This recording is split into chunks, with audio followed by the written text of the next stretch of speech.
Oh, it's funny.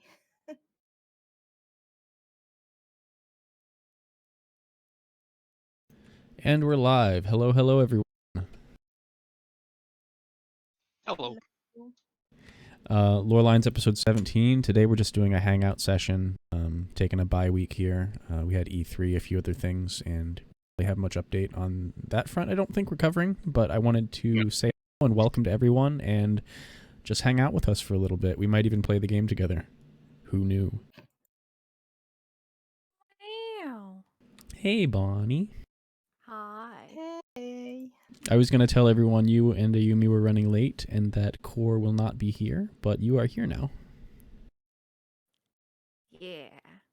Yeah. So if, I just want to go over the E3 announcements from Source Conference. Apparently, a game called Final Fantasy 16 will come out at some point, and Walker's at some point, as well as games that no one really. Yeah, I was excited for Legend of Mana. I've been wanting that game for more than a decade, and you can't get it. Some artwork. That's it. Yeah, there's a few things that were announced that I'm actually excited about. Was it that weird thing we just saw? What, the Souls-like Final Fantasy? Yeah, like what is this Trucker Square Enix Souls? And then it's Garland, I guess. Yeah, it was Garland and the boys. Garland and the boys. I've been wanting to play I am Souls-like, and chaos. a Final Fantasy Souls-like is like right up my alley. You realize they all lose in the end because otherwise there'd be no Final Fantasy 1. Yep. They all fucking die, which is perfect for a Souls game. Yes, And, exactly. the Pixel remaster for 1 through 6, I'm excited about because I haven't played 1 through 6 at all. Oh, so it's a full pixel remaster. It's not like the shitty mobile version graphics. Correct. They said it's a Pixel remaster, and Oh, I it's had it going on to be mute. on Steam and mobile. Okay, Well, good. knowing that they can do actually really crazy things with pixel art, because I mean, I don't know if you play Brave Exvius, but even I know how plays a Record Keeper, and Record Keeper is pixel art, and they can do really crazy things with pixel. Mm-hmm. If they're remastering all these titles into really damn cool pixel art, that's actually something interesting, because between Record Keeper and Brave Exvius, they have a really nice background for that. I think I one of mean, the I'll most buy them interesting. all. Yeah, no, I think the most interesting things is how much with modern technology they can do with pixel art. Yes, absolutely. I mean, RPG Maker works basically with pixels, and making games with I mean, it's rather simple, but it works. So Yeah, I'm hugely in favor. I had actually missed that because I didn't watch any of it, but that's I'll exciting. give That it is to you. exciting. It's just a 33-second trailer, so. Oh, yeah. Then I'm But seeing the one. they specify it's a pixel remaster, so that's hype. Yeah, that's pretty great. I'm pretty excited. I mean, if they wanted to remaster the whole 6 titles into something 3D, that would be kind of fun. At that point, I would want a full remake though. Yeah. Yeah, if they do it like they did like Final Fantasy IV and the others, it's nice sort of to have the little polygon dudes, but I think I'd really rather have the pixel art. I'm kind of excited about that because that's more to my preferences. Yeah. Yeah, my issue with is a remake is I don't think there's any way to make everyone happy with it. Like the 7 remake, great, it was cool and all, but you're gonna have some diehard people who are fans of the original who just aren't into the new style because that's not how they interpreted the pixels or the models. Yeah, I think 7 worked fine, to be honest. I haven't played 7, but 7, I think it was in between. Who goes there? Wow! Welcome. Hi, Ayumi. A wizard is never late. He arrives precisely when he means to. Uh-huh. Funny. So Yeah, or what I was in the middle of saying is 7 was in the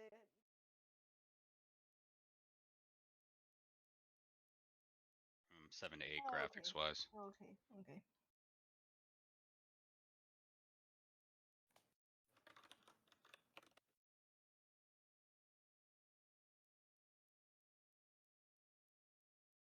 We should be back up now. Yeah, we're back. Hey. OBS and Firefox simul-crashed. Hooray! OBS and Firefox high-fiving and making it all go down. Rude. I was trying to send you guys the 33-second pixel art trailer. And it said, F you, you opened another tab and we're done. I quit. You don't pay me enough for this. I don't pay you at all. Oh, hey, there might be our problem. So the thing I was saying before, OBS said nope. I I think think OBS. we're down on YouTube still. Oh, I'm glad you remembered to check YouTube. I forgot about it. they don't want. It's a conspiracy. They don't want. They don't want me. They don't want me. But bad mouthing 7.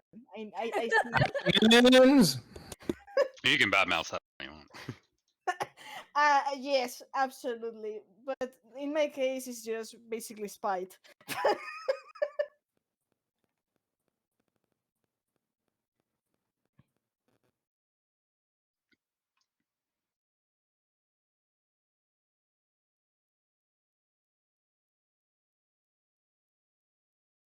Someday I'll actually get to play through 7. It's not a bad game. It's just I found it overhyped. Well, I played it years after the fact, and it was a borrowed. I still had my PS2 running at that point. It was a borrowed copy, and I had to give it back before I got all that far. Oh, rip.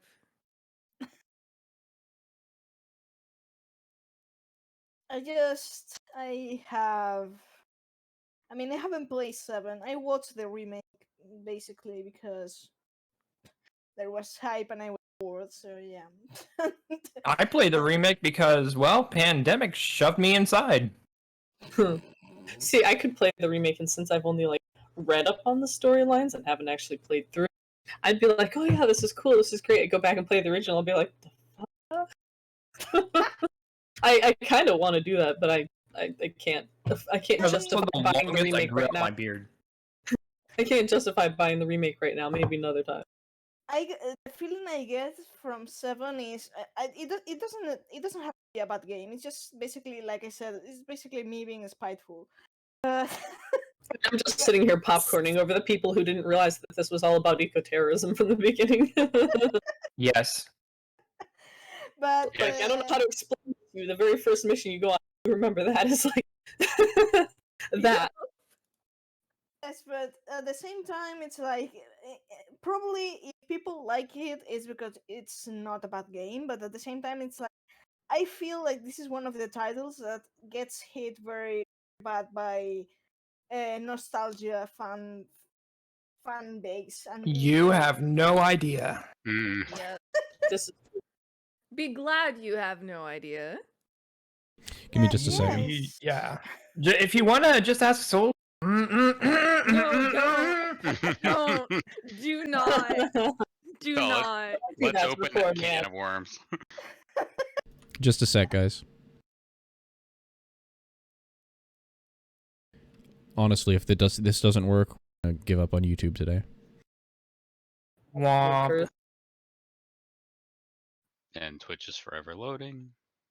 I think Twitch died. may have I tried to warn you guys. Yeah, just drop it for today. And we're back. Yeah. YouTube's online. Yeah, I just got a notification. Got it. Nice. Twitch is online. Okay, we're good. I don't know what the hell, but I fixed it. It's Please fixed. ignore Good the job. brief lip. I warned chat. I warned you, and we did the thing. Huzzah. Now do it in the opposite order. So back to the thing I was talking about with 7 is and opening the can of worms of nostalgia. I'm just I recall being with the remake, like I was seeing Ship Wars arise as far as I understand again, and I was like, I made this comment on Twitter or something like that. And I actually recall what the fuck I said. It was something like, as far as I know, Aerith is dead in the originals. So to me, it makes sense that Cloud would be paired with Tifa. Just a random comment from someone that hasn't even played 7. Well, I got an avalanche, no pun intended, An avalanche. of people like, no, because Clarith is the real thing. Like, how dare you? It was like, what the fuck? He just Yeah, the shipping in 7 is oof. You're like, wait, doesn't he have 2 hands? God. Yeah. He doesn't have to do something else though. I was gonna say my favorite ship dynamic. Honestly, my favorite ship dynamic is like him like looking between them and then both ignoring him and like kissing each other. Yes, I love that meme. Best. I mean, and then I have the big galaxy brain, really big galaxy brain friends. Well, yeah, that said that the only actual real shipping in Final Fantasy 7 is Cloud with the 7 buff guys in the jacuzzi. Yes. Yes, that also. Get to that part. Absolutely. Or Barrett. Barrett's also an acceptable alternative. Yes. Speaking of 7, have we all? No, not all of us. Anyway, I love some of the changes in remake. I really do. Some of them. I watched Joy and Silent play Intergrade this past week when it came out, and I'm still not really convinced on the direction that they may be taking the entire remake. Oh, super same. But Super same. I am really happy that on the PS5, the game looks so much better now. Especially the CGI when you get to the ending CGI scenes for Intergrade. It doesn't have that like uncanny valley, super smooth porcelain doll effect that it did at the end of Initial 7 remake on the PS4. Oh, but I like that. I also liked Ooh. my airplane taking off from my TV every morning.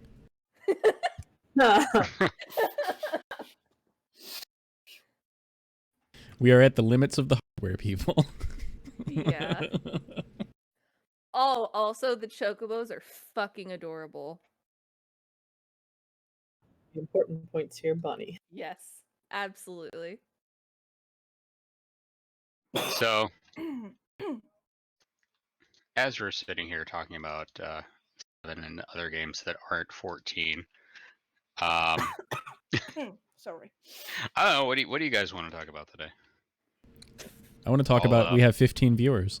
Does Yes. chat have any questions that stuff you've just been Any- wondering and want to ask? What else is a great game besides Final Fantasy? Persona.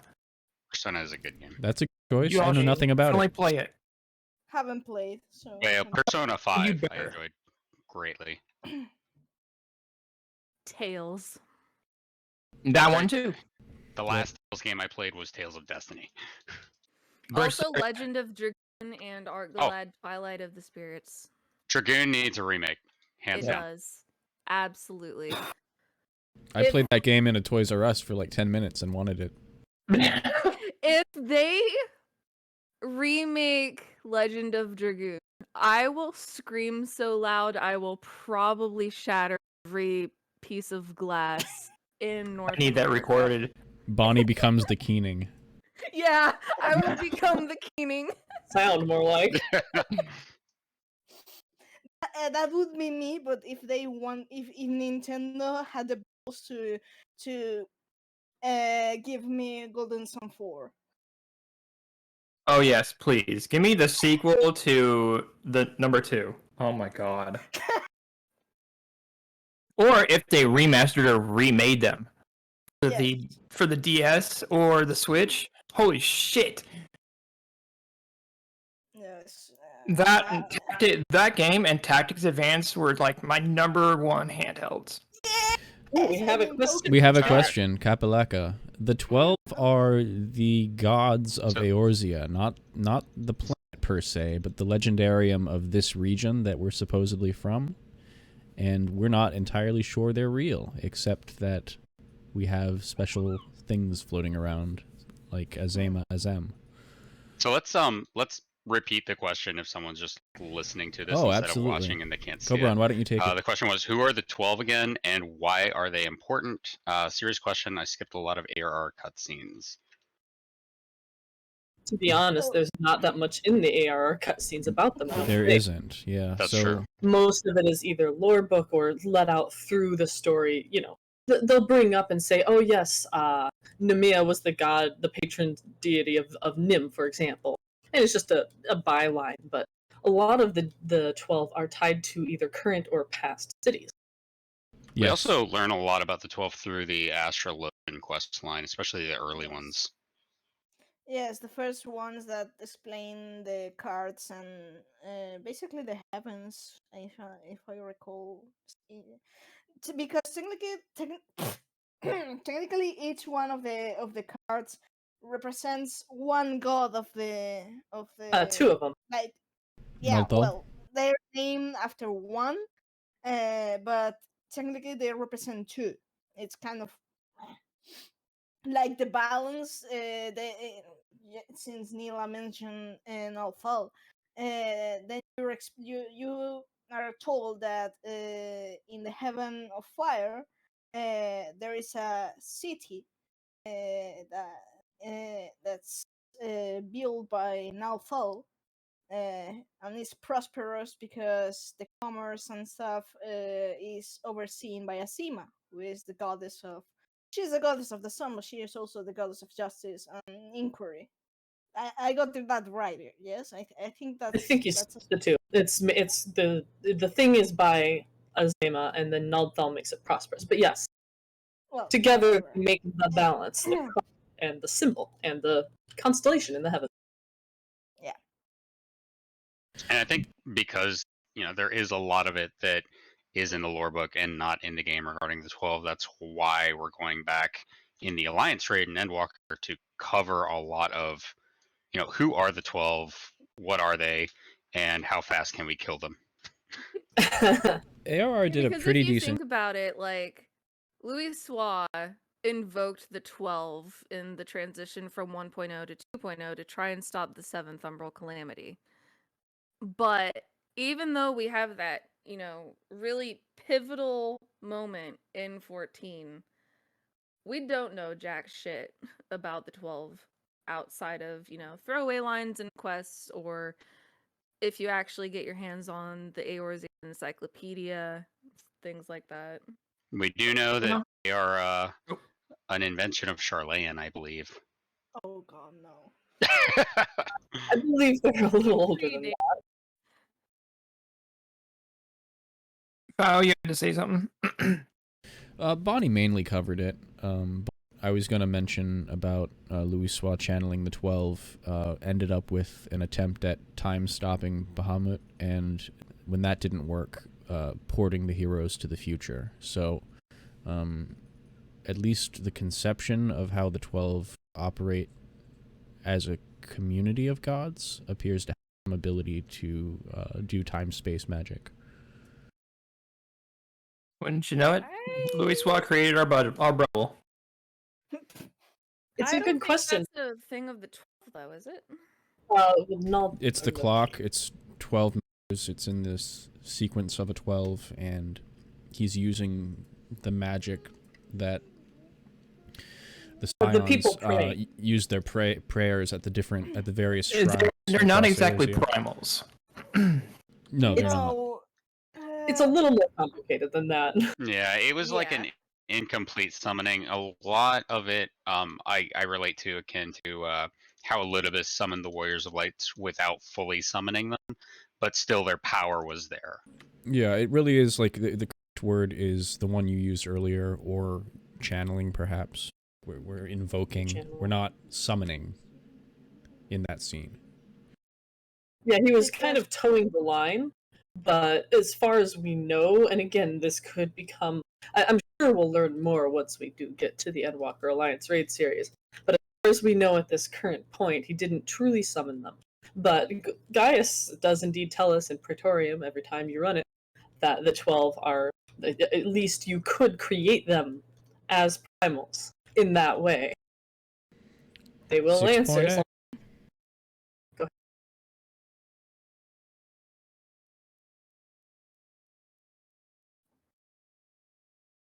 Who is each person's favorite primal and why? Oh. Who That's wants a to go very first? suspicious laugh, Bonnie. Let's hear what you gotta say. I have to think on that one because No, you that's really hard. I don't yeah, have you to don't. think at all. Who's the first one that pops into your head? I'm ready. Shiva? Which one? Shiva's the first one that pops into my head. Yeah, but which version? Oh, a Realm Reborn version. Old Lady Shiva. Vanilla. How dare you? Sorry, guys. Yeah, I vanilla like, ice She- cream. I like Hydorine. Vanilla ice cream, confirmed. No sprinkles, no syrup, nothing. Just vanilla ice cream. I think my favorite, and it's a little hard to pick, but the first thing that popped in my head is Ravana.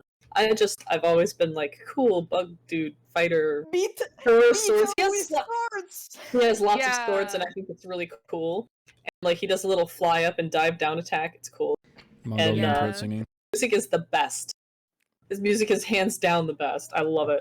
I love Yeah, Phase it's freaking 1 battle Ravana waltz. music. Same. Yeah. I want more battle waltzes. Same. Don't kill yourself, Meowth. Jesus. No, please do. Wow. I think he means with laughter. Yes, we haven't had one in a while.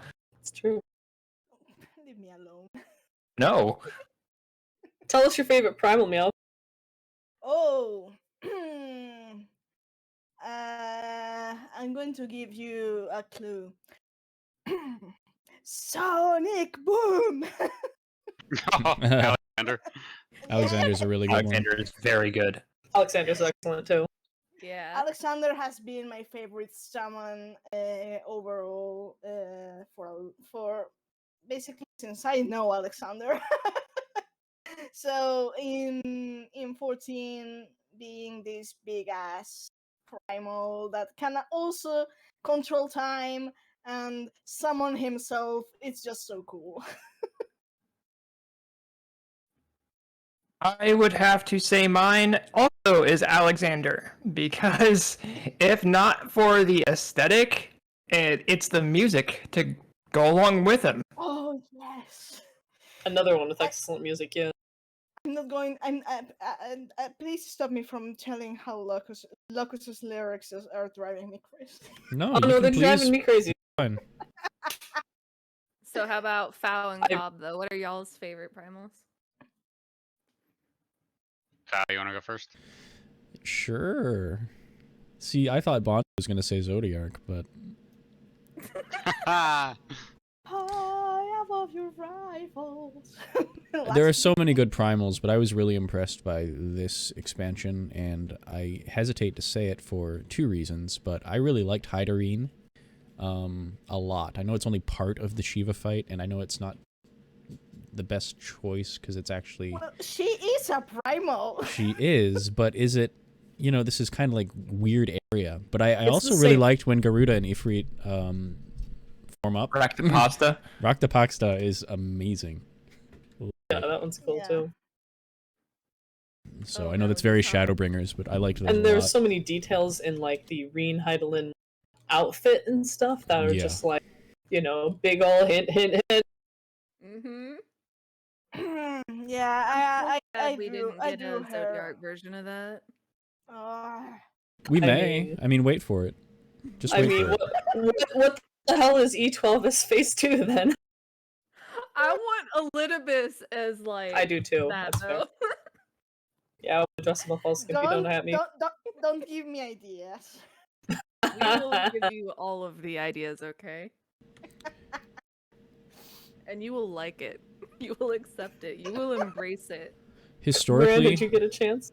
I really liked historically I really liked original Garuda, and I really liked Ramu for the music. But they are no longer my favorite.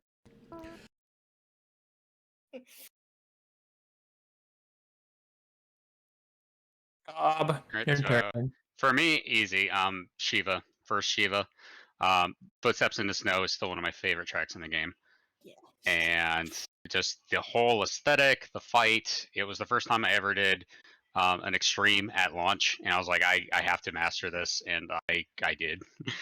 And it was just a lot of good memories there. But not only that, it was the first time in the game we really saw a different kind of primal, and it was the first time I went. It made me actually think about primal summonings. I was like, okay, there's something more going on here, because this isn't just, oh, we summoned the big bugaboo and we got to kill it, but this is actually a person that's stuck in there, and they didn't die when we killed them. So what's up? Absolutely. Definitely agree. Hard agree on all points. Yeah, it was the first time we saw incarnate summoning, which is a concept that I don't know if they actually borrowed from Final Fantasy 13. But then Shiva is like the 0-point version of incarnate summoning of Zodiac and Hydaelyn. Yeah. Yeah, I think Shiva was also the first primal we saw that didn't temper anyone. Weren't the It's the heretics first. tempered by her? I'm not sure. No, I don't believe so. No, they weren't. You could also kind of count Ramu, though, as well, because he doesn't exactly temper unless asked, if I Yeah. remember right. But he still tempers. It's Yeah. like he doesn't aggro, but he will absolutely auto-temper his sylphs when they summon him. I think the thing with the sylphs is that I think this is my rusty memory from a realm reborn. I can't pronounce that shit. Sorry. That Elder Frixio, I think he's I don't know how the the salads work. The salads work. Salads, well, Whole you extra take some lettuce. coleslaw. The cabbages. So Yeah. the thing is that I think Elder Frixos mentioned something like when the sylphs summon Ramu, it was kind of a side effect effect of the summoning. So those who summon and I think that those perhaps I don't know if those nearby were touched by Ramu. It was mostly an accident. It wasn't something that Ramu intentionally did, which reminds me how the convocation actually got tempered. Yeah, I could see that.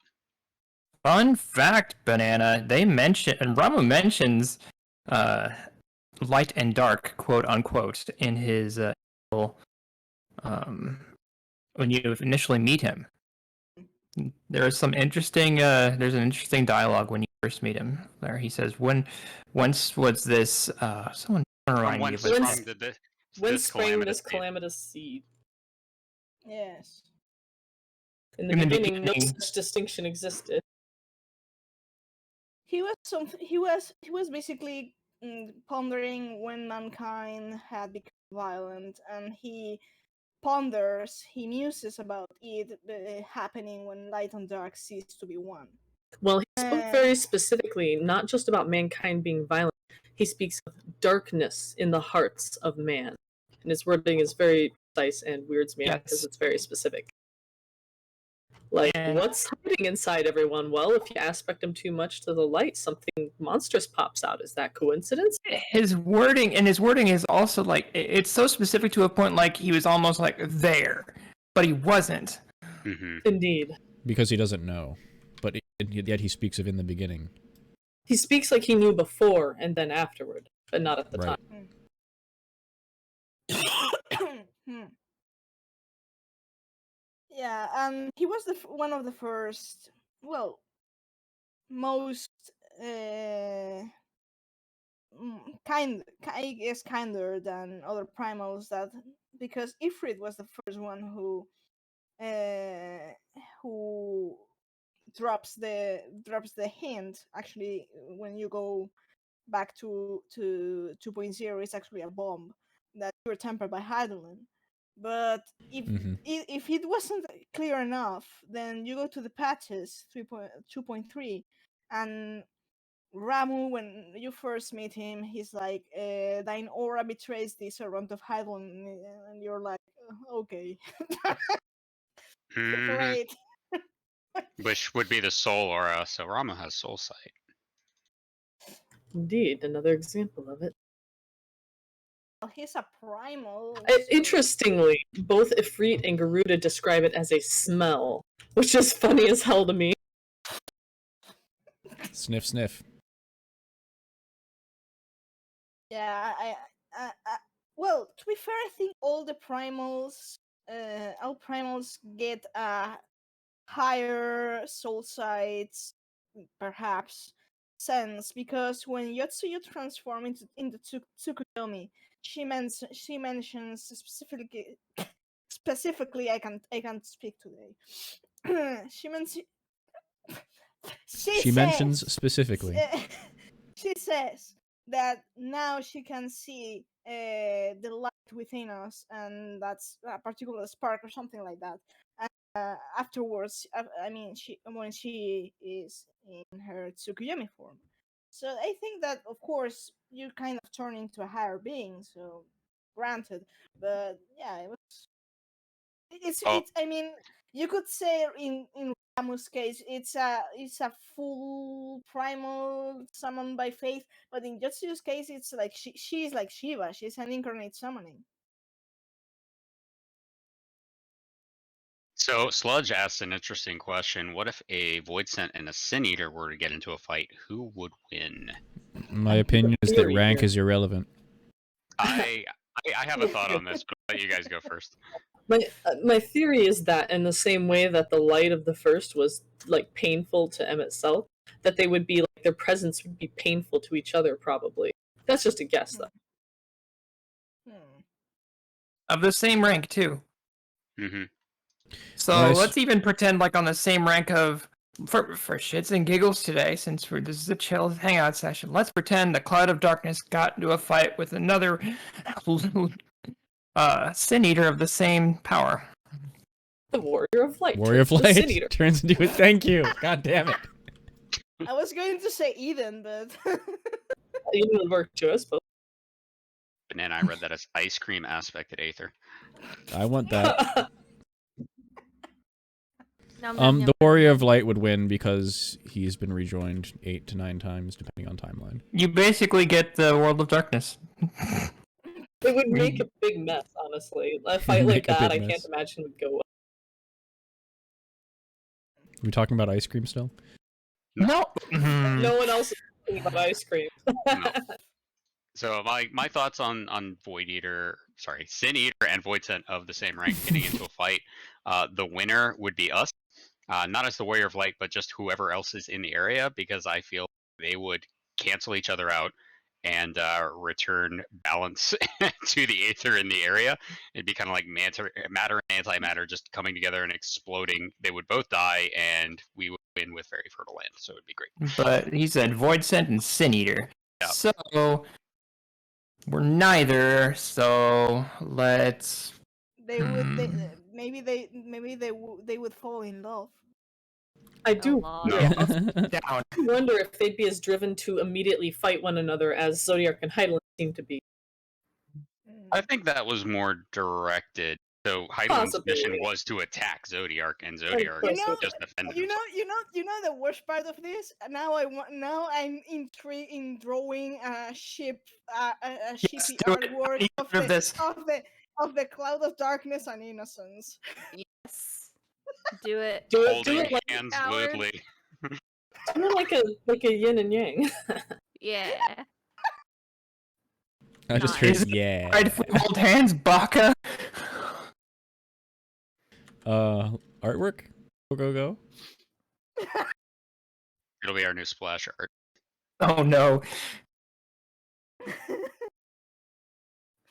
Where my brain went, it wouldn't be able to be our splash art.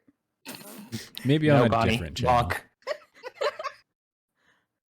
I mean, the nice number is pretty yin yang, Get out. That's the way to say You're it. not wrong. I'm grinding You my seem to be relic handling a lot. while we do this, so you guys are gonna have to deal with me. Oh, Super Saiyan. I What are we finished playing right now? Dalriada, so. There we go. I'm in Zadnor myself. I'm sitting Zadnor's here. been dead every time I've gone into it, so I am doing the Alexander raids. I say yes. I answering to answering Banana. I think yes, you can ship your with whoever you want, but the ship with the Warrior of Light with Arbot just feels. I mean, it's in Kingdom Hearts level of screw yourself. I mean, Self-cessed is a pretty big fish, so you do Bonnie? you. Bonk. I was gonna say, don't read any of my fanfiction then.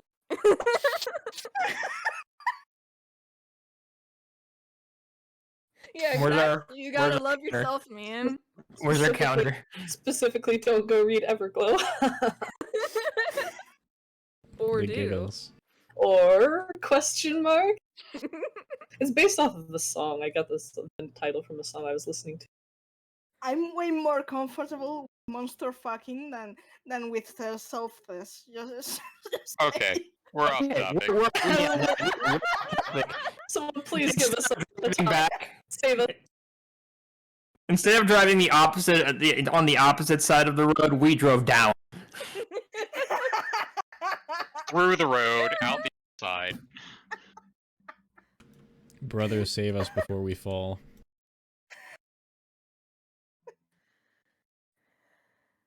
Boy. I mean, the dark quests.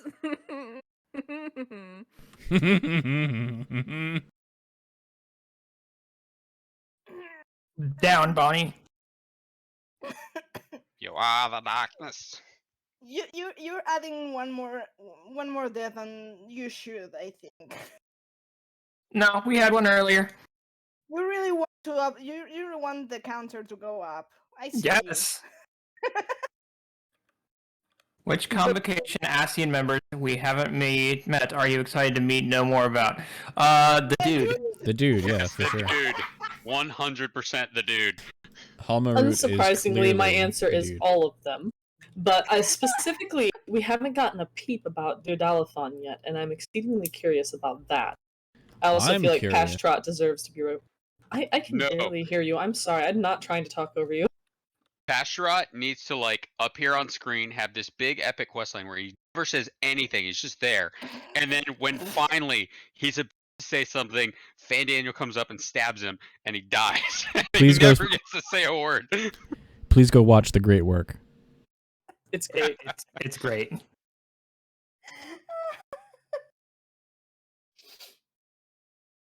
I mean, at this point, I think Halmarut has become a meme for the Lorelines crew. Well, that's All just stem your from what I just, opinion, like- man. I just okay. So this stemmed from my thoughts on the convocation as some kind of shonen protagonist or in some type of anime or whatever. So I was like, okay, well, what if Halmarut, because he's he has a garden or he has a biology lab, phytobiology lab in Anteater. What if he's an incredible stoner? And then we went along with it. And it's I great. mean, I mean, his opposite in the 12 Espers is Exodus, the Soul, which is basically a tree with a big long bird, and it's like I just can't imagine a hippie ancient laying back in the garden just smoking weed. I mean, like that's like every time we go into Annie now, and I go through that area, I'm like, oh, this all fits. Listen, at some point, guys, do yourself a favor. Go through story mode, run through Anitor, and look at the haze in that section. Not fog. Yep. It'll give you the mind fog. All the Dreamweed kids came he from was teaching somewhere. there. All the kids he was teaching there. Well, you see, we're not going to be learning about plants today. See, it's great because, like, if for some reason Endwalker flops, Square can be like, so all of this, everything after 5.0 was just the wall being blitzed out of their mind because the ancient weed is just too strong, and then they can redo the story from 5.0 on. Unsundered weed. Yes. Bonnie, what the hell? What? It's fine. It's completely topical. I mean, I wouldn't be surprised on the slightest if it were something of a reincarnation tradition, because I can absolutely have canon Asm going straight into Halmarut's weed department for. Know that Dreamweed and whatever hallucinogenic drug they were in the Hildebrand Stormblood quest lines, they're canonically in the game. So there are drugs in the game, and they all came from Halmarut. I guarantee you.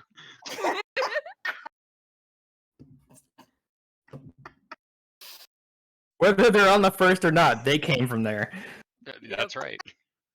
See, in real life, we call marijuana, that, and it wasn't called marijuana. It wasn't called Mary Jane in Eorzea. It's called Helmut.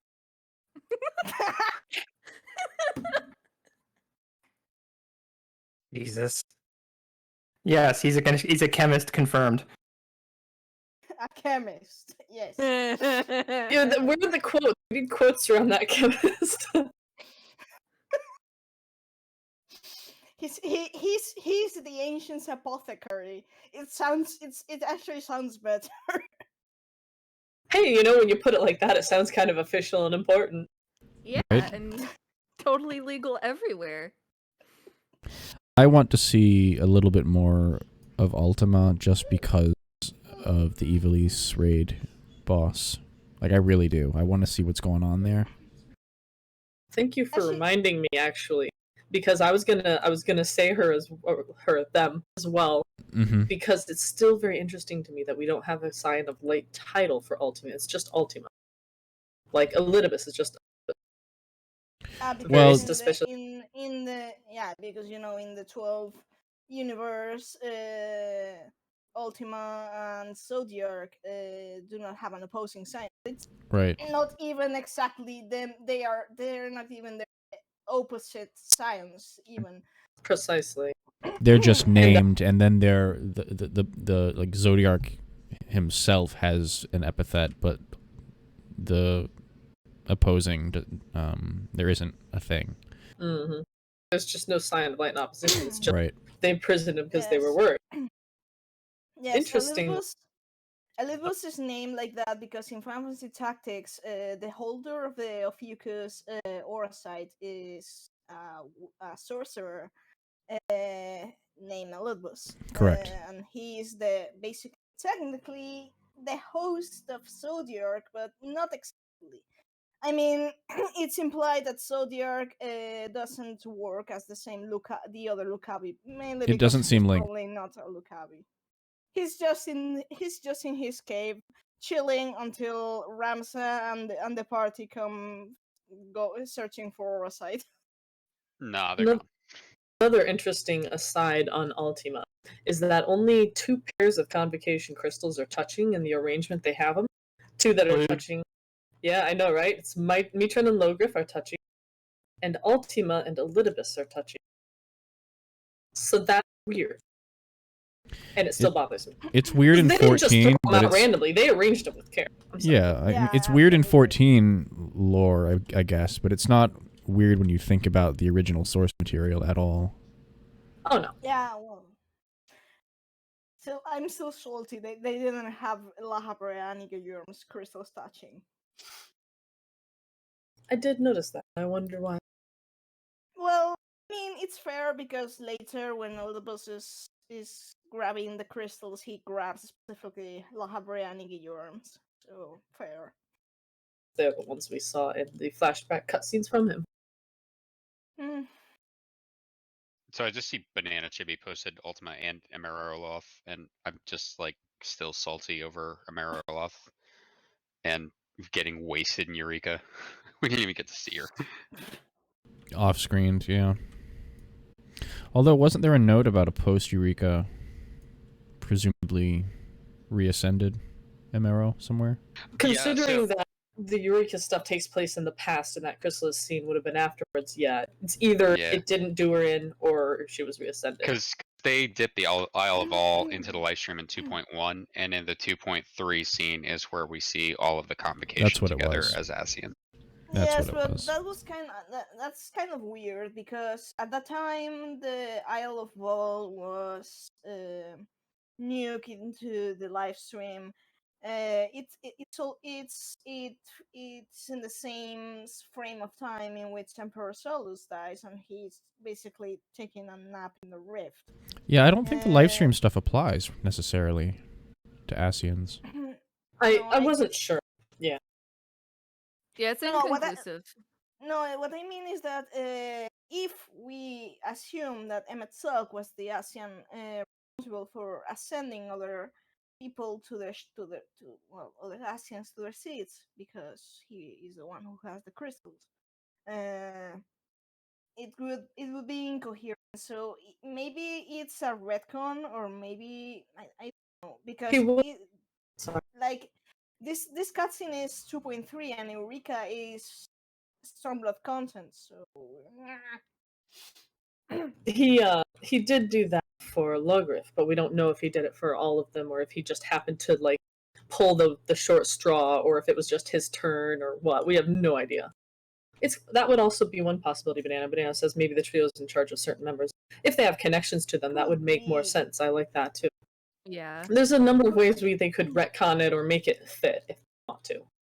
Yeah, if they wanted, they could. But as of now, I think it's kind of implied that the one in charge was Emmet Silk. He actually mentions that they were kind of, what's the word he uses in FANAF?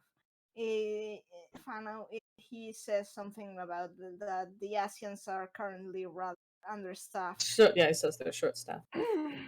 Which is interesting because if you think about it, like a lot of people just automatically assume, oh, we defeated Nabriales, he can never come back, but yeah, there's 12 more of them out there. Yeah, exactly. There's literally 12 shards of him hanging out Not somewhere. to mention possibility of rebirth. Yeah, since exactly. the purpose Reincarnate, of the yeah. Voidara site is to pin the Ascians so they cannot flee to the rift and force them into the live stream. And one other thing, I am pretty certain that there is an out for every single Ascian that has been quote unquote killed so far. Certainly for the Unsundered, very blatantly. Oh yes, blatantly for the Unsundered. The Unsundered are very obviously, yes. I mean, Elizabeth being freed in the Crystal Tower in the first. I mean, as if Hades isn't obvious enough, Elizabeth was kind of the nail in the coffin. Or the nail getting pulled out of the coffin. Yeah, but actually, yeah. Well, as far as Emerald goes, my personal the thing I headcanon, whether it's true or not, is that Emmet Silk got done doing his job, and there's you remember he noticed the disturbance in the live stream when Y'shtola used flow. I thought I felt a disturbance or whatever he said. Mm-hmm. What is the likelihood he would not notice an entire flippin' island being shoved into the live stream? That's not possible. He would feel that crap from around the globe. So he's probably like, okay, what the heck is going on in my live stream? What's going on? Hey, Emerald, what are you doing in here? Get out of there. That's my take anyway. That's just my opinion. I mean, yeah, even if he was asleep, I feel like that would wake his ass up. I agree. I mean, to be fair, I believe the whole Civil War plotline happened at the end of 2.1, which was after the Isle of All went into the live stream. So it was probably like, ha, that's hilarious. I'm gonna go sleep now. That is funny.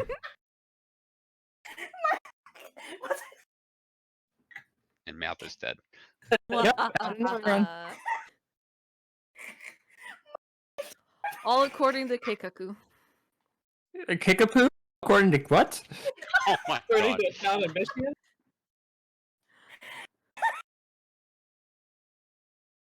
I killed Meowth and Bonnie at the same time. I'm a genius. You didn't kill me. I killed myself because I'm grinding my relic. Why would you do this to yourself, Bonnie? Because I'm only on one of the 7 that I want to do, and I have to do my, however many raids it is because I don't math. Yeah, I just finished my first relic, so I'm good. You gonna survive? Do you need us to What's call you an the ambulance? times 6? If That's she how many I gotta don't do? worry, if she does die, Emmett Self will sense the disturbance of live stream and be like, what the heck are you doing? Get out of here.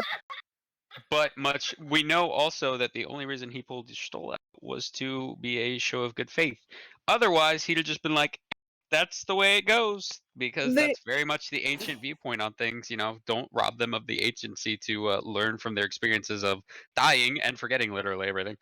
see them as minions and pawns, but certainly potentially useful ones. Whatever the case, yeah. Actually, now I'm wondering if he has a hand in the island of resurfacing, since, I'm sure he was like, this can't stay in here. It was like, get out. Get out of my bed. Go be content for some sucker. It me. I was that sucker. I did 2 Eureka weapons. Dang, I'm- Bonnie. And I'm currently I'm running thinking about Eureka with going back for 3. Cap and a friend. It's I It's- mean, after running Shellbringers for a number of times, I always those scenes in retrospective are really telling, and it's kind of. I always say the thing with Amatsulk and Yashtola and the live stream and flow and stuff. It's he calls it a show of good faith, and he doesn't have to be precisely lying because it's actually true. But at the same time, I think he simply. It could be as simple as a reason as why would you save her? Well, because I can. And for one thing, it wasn't her time in the sense of she had aged or been injured or sickened and physically died. She just yeeted herself directly in. And he's like, yeah, that's not the natural order, so I'm not interfering in the natural order. And it's also quite possible, assuming the Warrior of Light had held the light from the Light Wardens, that whatever his plan would have involved her too. I'm just amused by Emmett Selk rescued a cat, which is a very Asm thing to do. I mean, he rescued too. If you count the Crystal Exarch, who was going to go die in the rift and then got shot instead, so he survived. True. Emmett Selk saved his life. Yeah. Pointed it out before, and I'll point it out again. What did we do? We killed him for it. That is a Yup. funny perspective, and it's not untrue. Like, wait, are you saying that he fake murdered us to bait us to the Tempest, but actually he was to kill himself? So he totally saved him, actually. Yeah. Is this another instance of 5D chess? Graham, yeah, this is his lifetime itself. Like I posted in the chat, Emmett Selk never once attacked the Scions. Graha wasn't a Scion, so he doesn't. But we attacked him, and he turned You're a himself, wannabe. and he died. What? I don't know. Is that true? Pretty sure his, if I brought my full strength to bear speech was an aggro. Yeah, because we were trying to kill him. I mean, hadn't attacked yet, though. I'm ruining your fun. I'm sorry. Alize looks at him and tries to stab him. Yep. She attacked first. Well, not exactly.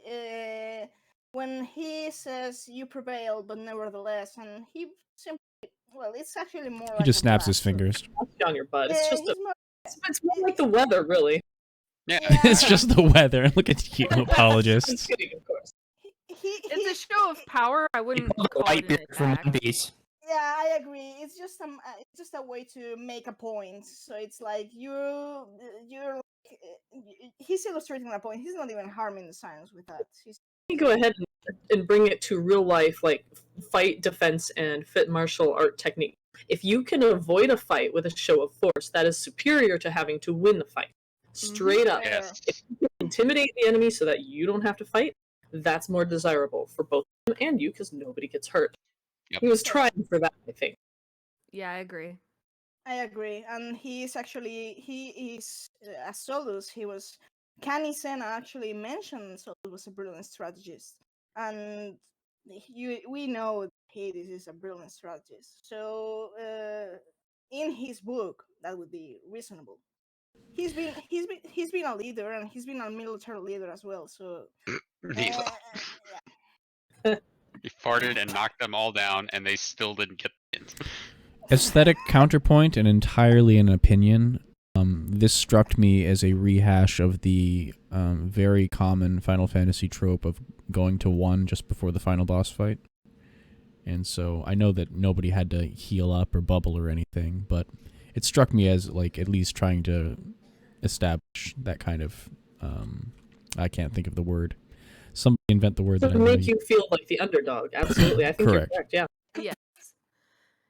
Because there's multiple points, if I remember correctly, where he points out how strong he is compared to the Scions, and he always holds back. He never goes to his full power.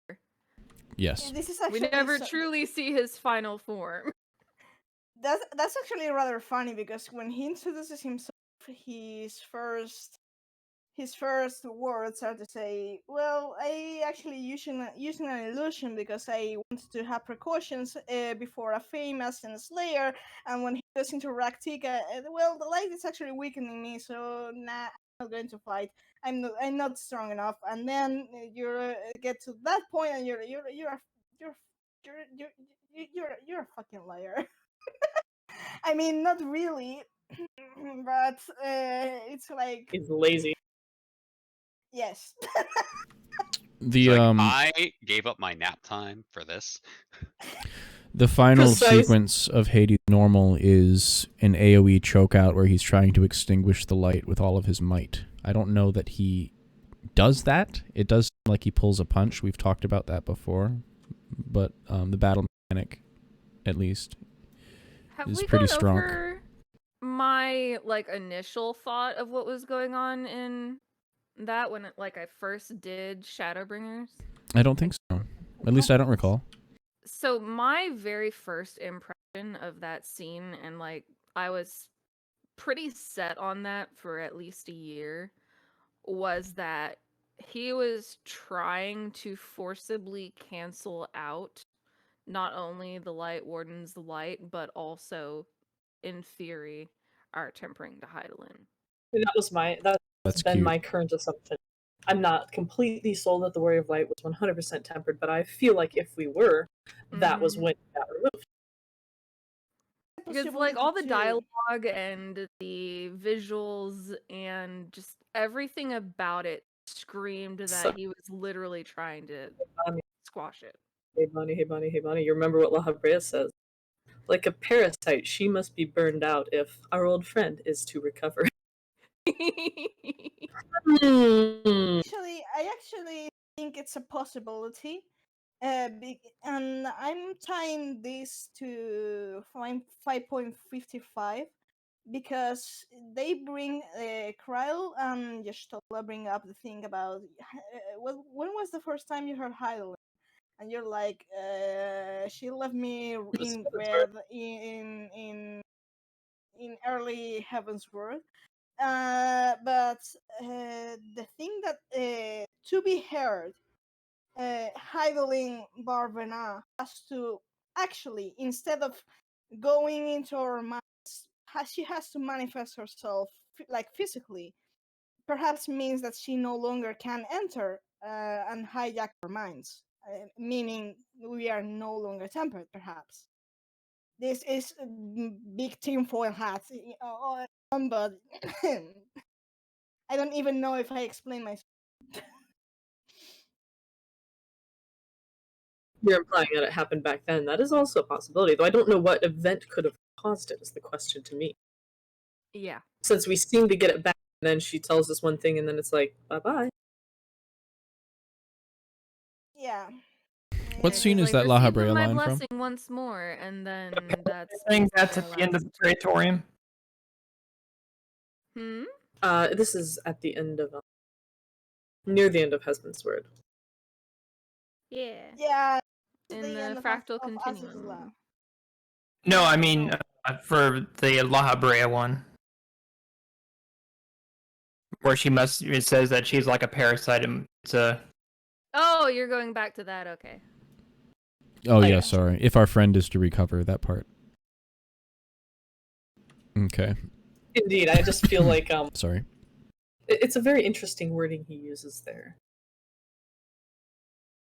The burned out thing specifically makes me think of the end of the dying gasp neural mode. It reminds me Must of be how purged. it reminds me of how you're supposed to get rid of a tick, where you burn it because it's leeching off of you. Mm-hmm.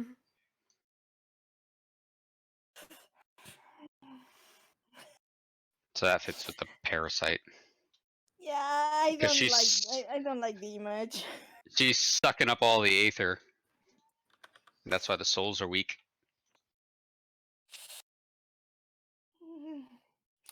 Yeah, I talk a number of times how that lovely, between many quotes, CGI of Heidelin in the ethereal sea. With the swirls of ether that you at first sight you think, oh, it's beautiful, but when you consider things, it's like a fucking cocoon of something absorbing ether, and I don't like it.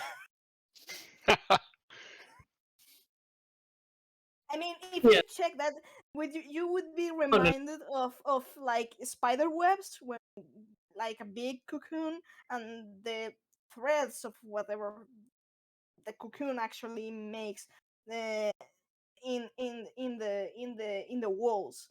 That's the very same feeling I get when I see the that image of Howlin in the ethereal sea. It's like it's well, in lowline screw terms, it's giving the suck. Yeah. It's interesting, the whole like idea of the crystals being cocoon-like.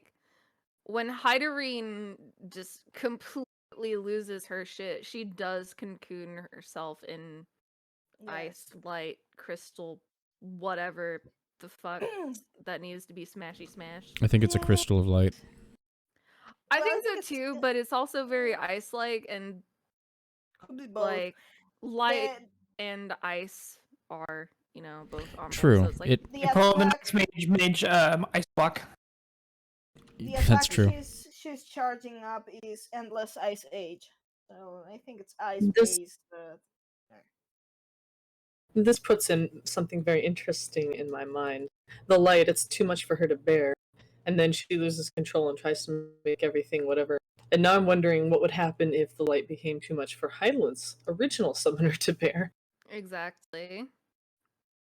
I would imagine we'd get a city like Arlan. Oh, Man, Oh, Coperon. the laser's activated instantly. One has to. I have to wonder if this was the case for Vena, because for Elidus it didn't seem to be the case. So maybe it's because they actually went through a very delicate process of selecting who would be able to bear the thing. But well, Vena, and moreover, yeah, but also oh, the nature of the creature they're making, a creative thing versus a destructive thing. that too. But at the same time, it's like I don't think Vena and her posy actually knew more than the convocation to create how to create one of these things. Yes, that's correct. They probably had the blueprint if of Zodiac, because this is an amnesis and either, and that's where major concepts were stored, and probably Zodiac's concept was stored there. So if they were if Renault was a big charge of amnesis, she would have probably have access to the zodiac blueprint.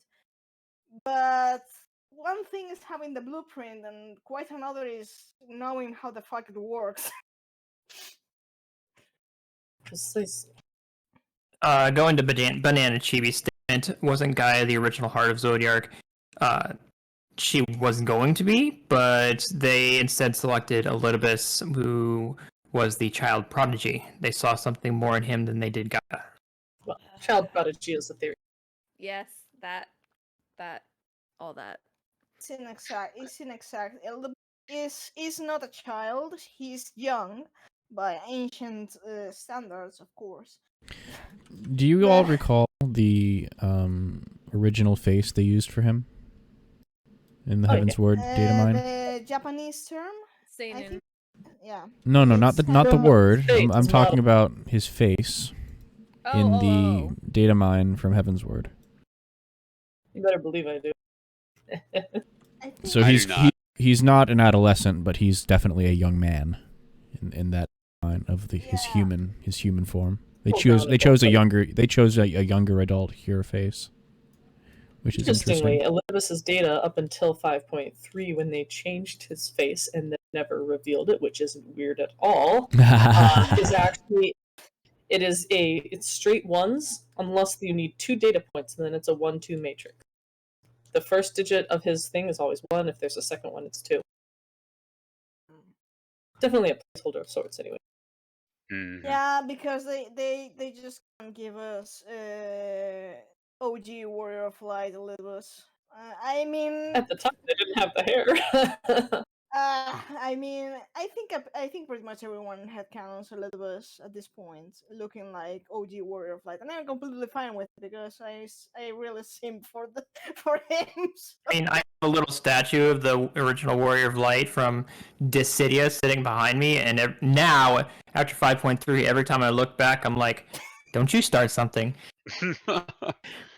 So Banana Chibi says, I remember when people theorized that Elidibus was a shard of us. I don't ever remember that theory. I Theorized. actually Well, I don't probably wasn't the remember only that. one, but I had a big old theory about it. I mean, We probably made it way back, though. I think it's not. I think it's. I think being an Unsunder, I think it's not. I think it doesn't Yeah. make any sense. But Well, again, he was, put into the heart of Zodiac. It's all very odd. It's all very confusing. it's confusing. I mean, we technically know he's a primal, but to what extent is he a primal?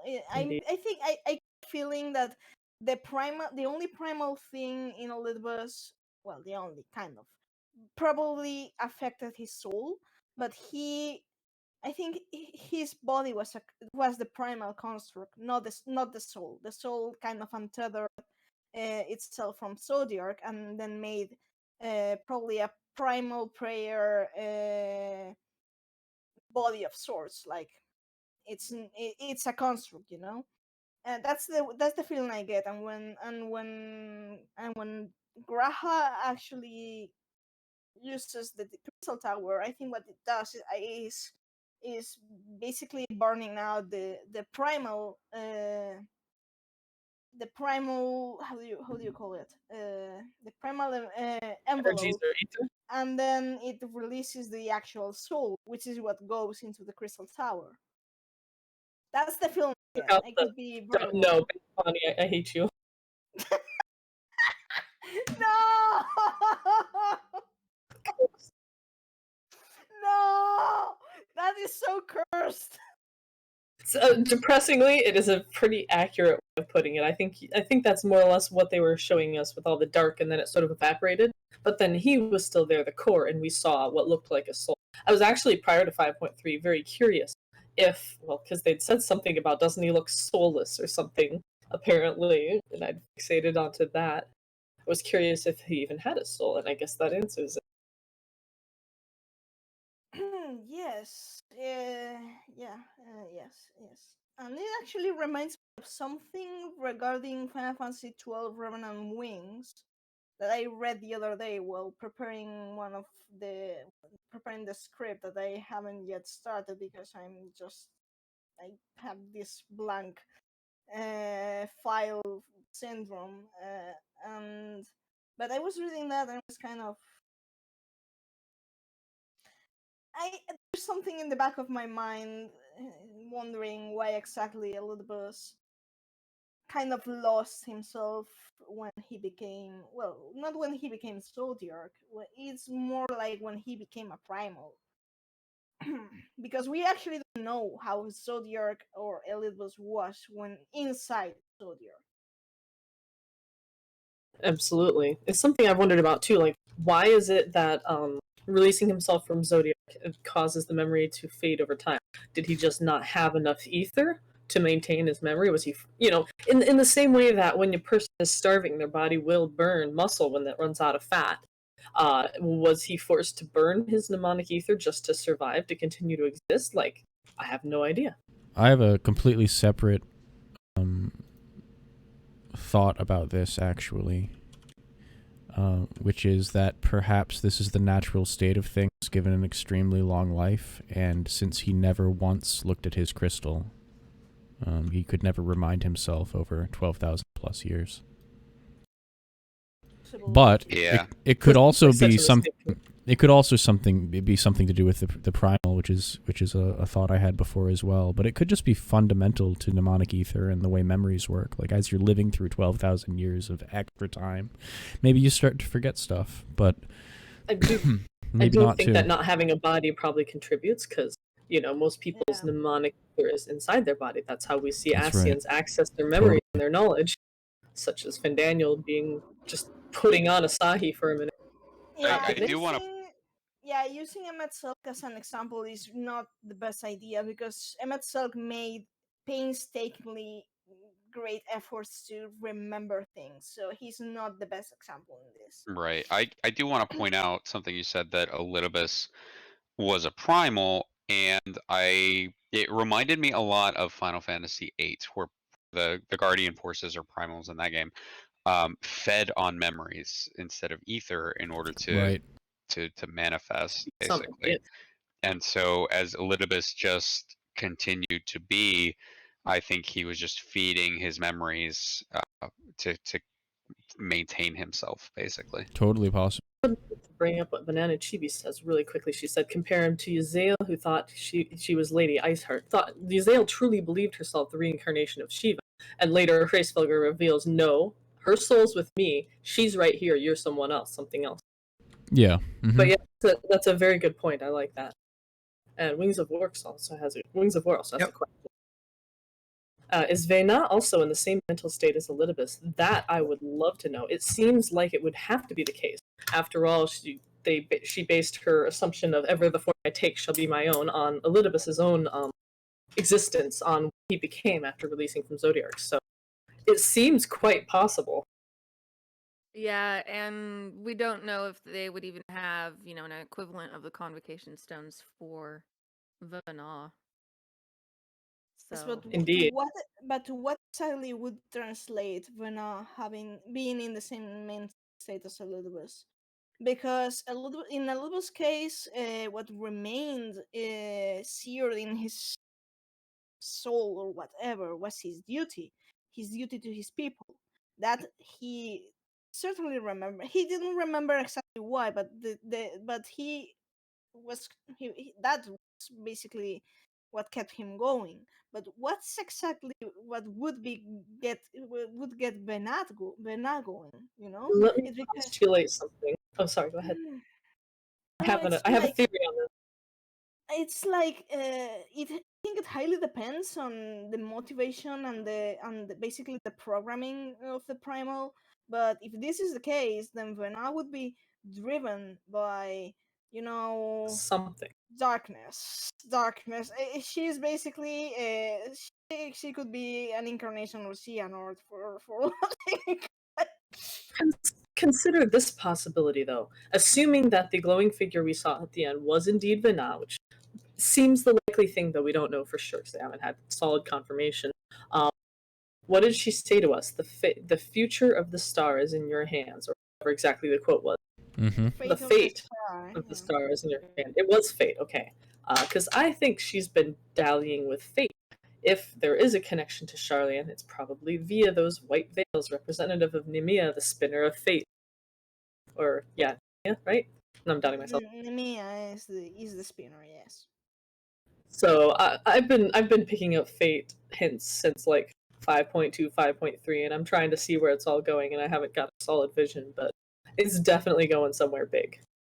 It's only an echo of the Alexander scene. That's right. When we were talking about Alexander, I was reminded that there's a scene in Alexander when you do the quest line where it says this machine saw that one day the fate of the world would be in the hands of one hero. Like, we're coming up on that. Yeah, we are. Yeah, we are. Yeah, but it also said Diane, the aura who was observing to Alexander. He said that Alexander past a certain point he couldn't calculate the future. So that was after that point. That was after that point. It said after that point, the fate of the world would be in the hands of this hero, and after that point, he couldn't see anymore. And the wording kind of brings me to this line that has been driving me crazy for months now. That is past the far edge of fate. What is the far edge of fate? Is it to the edge? It's the point at which Alexander can't see? Is that what you're saying? The point that Alexander can no longer calculate because it's beyond calculation? I love this. That's my belief. That is my belief, though, is that we're heading toward this, like basically end the world to cause it to be reborn kind of thing. That Xenos and Fandaniel are inadvertently going to do the Shiva thing, destroy everything, but in order to recreate it anew so that it will not be quite as messed up. And yeah, singularity is a good term for it. You can't predict what's going to go beyond that because it's just too much too fast. Do you actually recall what's called the trial for Thordan? Yeah. The Singularity reactor. No, singularity reactor. I was thinking the ultimate. Indeed, that's a good connection. Nah, I was thinking because Azizla, and it's not per se the name. It's the name of the place where it takes place. Basically, the singularity reactor, which is in the flagship in the Theochemical Research Facility. Alag, Azizla. A really bad cough today. Every day. Yeah, yeah, it's kind of. No, Yeah? I'm just thinking of because that line has been driving me nuts. What the fuck is the far edge of fate? All I know is I'm about to freaking kill a DPS here in a second. So, Get it. as far as the far edge of fate is concerned, the only time I've really heard it being brought up is as far as death and dying is concerned. Yes, And Ilbert actually says 5 no what the fuck 3.5 in the top of at the top of Balsar's wall when you start the sloppy battle. Then Ilbert says in combat dialogue, "I'll give you a glorious and word of light. Come and see what's beyond the far edge of fate." right. Or something like that. And I believe the far edge of fate patch wasn't that 3.3? No, 3.5. 3.5. Okay. Yeah. That was that one. Yeah, but it was still in that sequence. I do like to think that the narration of Past the Far Edge of Fate, Ring Blades of Dark and Light, I like to think that means that the battle for control of the world is going to be on our side on the physical realm. Itself will be fighting in the ethereal realm. So there's going to be a fight in the life stream, is how I interpret that. Very interesting. Well, going between worlds, it would make sense. I'm growing more and more fond of this Vena as a personification of fate in the same way that Elidibus was sort of a personification of duty thing. And if we are indeed to put these primals to rest, well, and she is fate / connected to fate, well, bye-bye. I do think that's the direction we're headed, though, is to move on to something new, and it's gonna be scary. You know, you don't have fate to guide you anymore, but you'll be all right. But fate is a real tricky thing because I think I was telling Bonnie the other day that I got one theory about what maybe Rena's plan for the Warrior flight. But if she is fate, if she embodies fate, she has been basically toying with every single character, like pieces of a board, you know. I agree. She is like the writer of the story, and she is and hence she would be deciding who are the heroes and who are the villains. Well, Island does call heroes, doesn't she? And we know based on what the developers said that this is about perspective, and the winner is determined who was the hero and who was the villain. Yes, but I think that the following it would make sense from a narrative standpoint that after Shadowbringers, when the climactic first battle Matilk, he is like the winner. The victor shall write the history, and the vanquished become its villain. This was kind of a more in a minor scale, you know.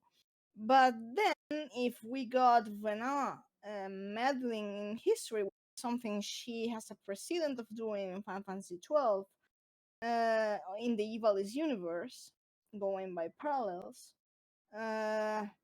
then it would mean that she is choosing those who rise and those who fall, quoting Shadowbringer's theme in here.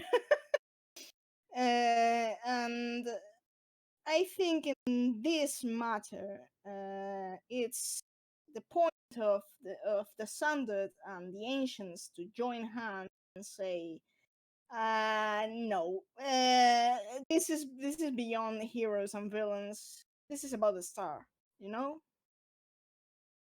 Yes, and I see you posting Final Fantasy 13, and I am grinning because fighting fate is actually one of the biggest big ass plot points of Final Fantasy 13. So I'm if they go that route, Final Fantasy 13 even has a track that is fighting fate. So so if they go that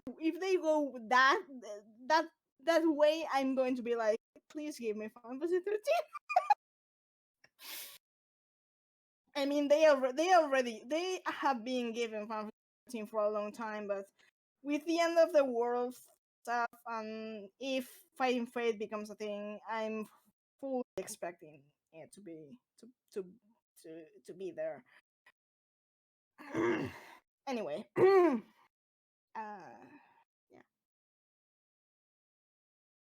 Well, all right then. Sorry, I love how this talk, I monologued like, for a long time.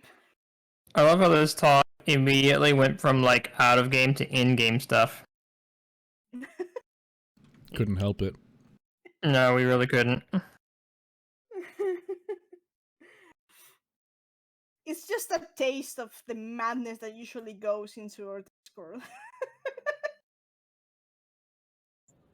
Too, because we can be a little more stream of consciousness instead of trying to stay on top as much as that's a struggle for us at times. We have a free Yeah. pass Yes. this time. Sometimes we stream our way to, oh yeah, I've been meaning to talk about this for a while. Granted, Me and my- I'm doing Oh No, He's Hot the trial right now for FC member, but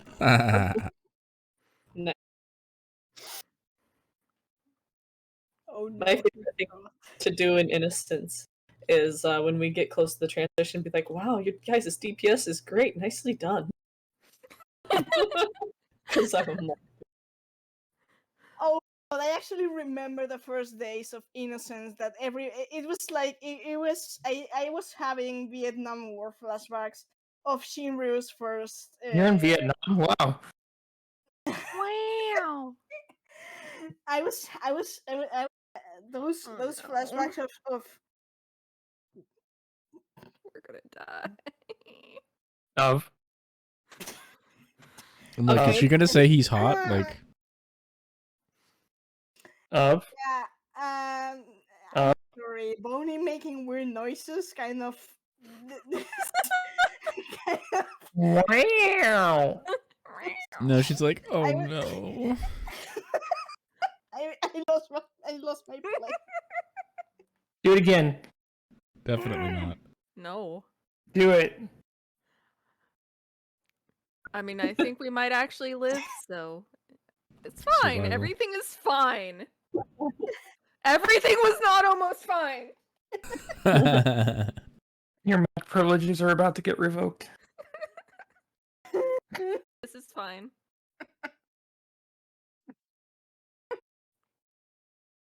Does anyone else have any questions for us? Non-Final Fantasy related, though. Before we derange more.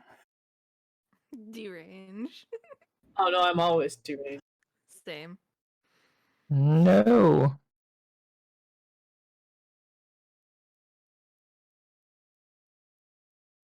Because if no one has any questions, I could go on about Final Fantasy 13, but You need yourself some cough drops. yeah, I'm in the verge of dying, but Cobron has a question. no. You have a question, Cop? What's it?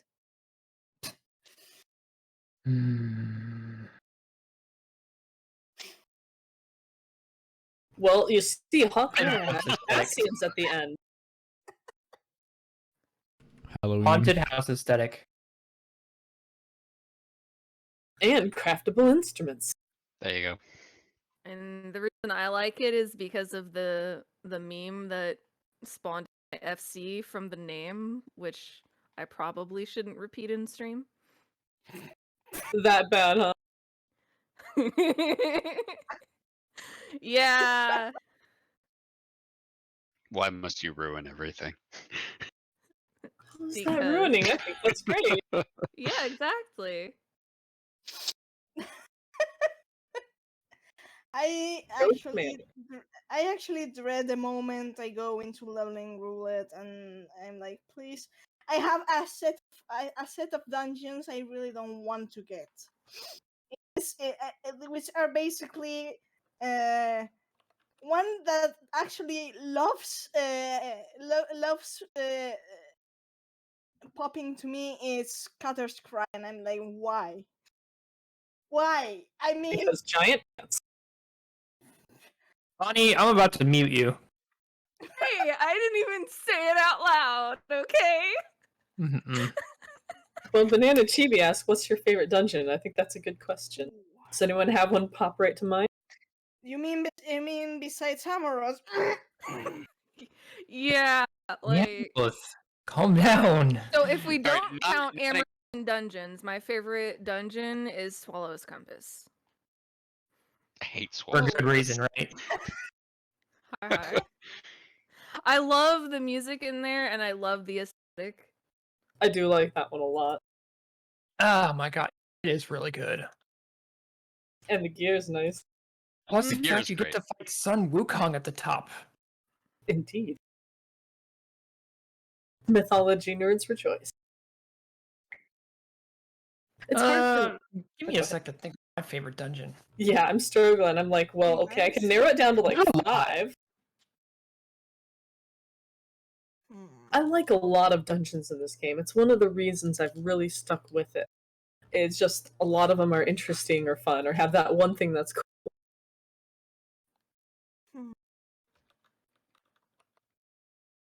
Huh. I think I would have to go with either. So it's a tie between 3. It's either Farius, the Katana Ravel, or Bardam's Metal. All 3 because of the music. Yeah, Pharaoh's Sirius is on my list as well, and it's primarily because of the music. I love that one a lot. I really like Lost City of Amdapor Hard. both for the music and for the whole area. That one's a big favorite. Okay, this is gonna be a weird one, but I liked the Gimli Dark, just Yeah. because it actually felt like a final dungeon, a final dungeon to an expansion. The music fit really good, and for me personally, I like Guardian versus the Eorzean Alliance kind of warfare like that. Why Bosnia resonates with me a lot. And yeah. Yeah, I don't disagree with that. I think Gimlet That Dark one's they good. did an excellent job of making it feel appropriately weighty.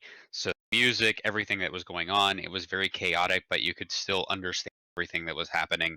And it just felt like it had the appropriate, I don't know how else to describe it, the weight behind it in order to make it this big thing at the end of an expansion. Yeah. It Narrative like gravitas. the expansions before, because Stormblood ended on a really good note. Like it felt like a conclusion expansion. No, Stormblood never ended. Well, True enough. In Heaven's Ward, you had Balzar's Wall as the final one, and that just had an interesting conclusion. It didn't feel like an end, but it's still like it was. The cutscene afterwards was the primary thing. yeah, that one was like, oh no, you know. I will Yeah. say I agree. Gimlet Dark was a really good choice, and in the same vein, Pagothan's also one of my absolute favorites. Less Guardian versus Eorzean Alliance, but definitely just as really, really like desperate. We got to do this. We have to, balls to the wall type of thing. Plus the music in there is Yeah, I was expecting a amazing. little more from Pagothan, but that was just me getting my hopes up. I got to see Fandaniel's Tower up close. I Bonk, get was out. excited. I heard the snorting. Oh yeah, no. so I would say Gimli Dark for me. Val? I feel silly, but I was gonna say Pharaoh Sirius, and that's three of us like that one a Pharaoh lot. Sirius is a good dungeon. I love It the is. music. I don't in there. like It's just hard as blow much. away I like regular old Pharaoh Sirius, and I thought it was incredible. Saying my favorite is kind of hard because all ARR dungeons were so damn good, but that one just came top of mind when the question was asked. So I have a question. Okay. Not counting ARR dungeons, what's everyone's least favorite dungeon? You know mine. My favorite. And you I'm want not gonna say you it. just say what's not my least favorite? Yep. What do you want first? My favorite or my most hated? in whatever Either order one. makes the most sense to you. Yep. Well, going by time,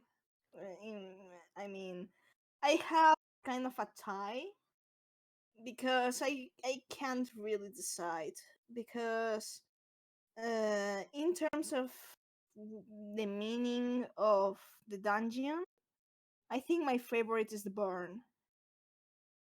Your favorite. Yes. I think the music, the burn, the story, and what actually means the burn, and the possibilities that opens the story of the burn. I think that's actually, and just the visuals. I know it's really it can be real bleak, but there's this moment when you get from outside from the underground ruins and you see the landscape being white. Being the empty kind of ruin, that image, because we got used to that scenery in the first. But the first time we actually saw that was in 4.4 in Prelude in Violet, and it was the burn, and it was this landscape, this white desert that also reminded me of the Crystal Desert in Final Fantasy 13 when you were getting to Urba. And speaking of 13, the other dungeon that really meant a lot for me, because I actually got fully into 14 with Heaven's Word. It was 3.4 at the time. It was and the other one that I really like is, even though I actually kind of got to hate it because of how many times I have to run it, is a third chemical research facility.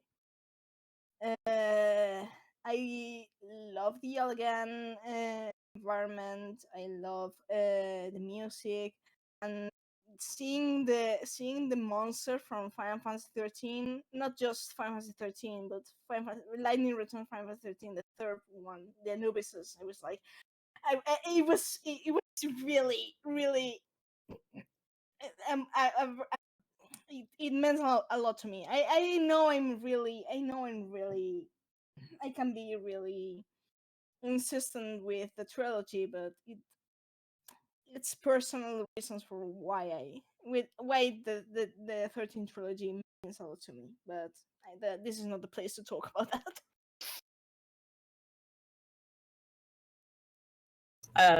The hardest is a little hard because I do like most of the dungeons quite a bit, but I would have to say I don't really care for Never. I won't leave if I get it, but like having to grab the little things and run them out at the second boss instead of doing DPS, I'm like, I could be doing something else, or doing the last one and I get tossed up by the tornadoes even when I'm watching out for them. It's not awful, but it's not. I don't get excited when I get that one. The server ticks with those tornadoes drives me Indeed. absolutely insane. Big same. My least favorite, I think, is one of the memes of the community. Oh. Orem Vale. Oh, see, I said not ARR for least favorite because of exactly that. So, if we're going non-ARR stuff, It's a little harder because they really did tighten up the design. Mm-hmm.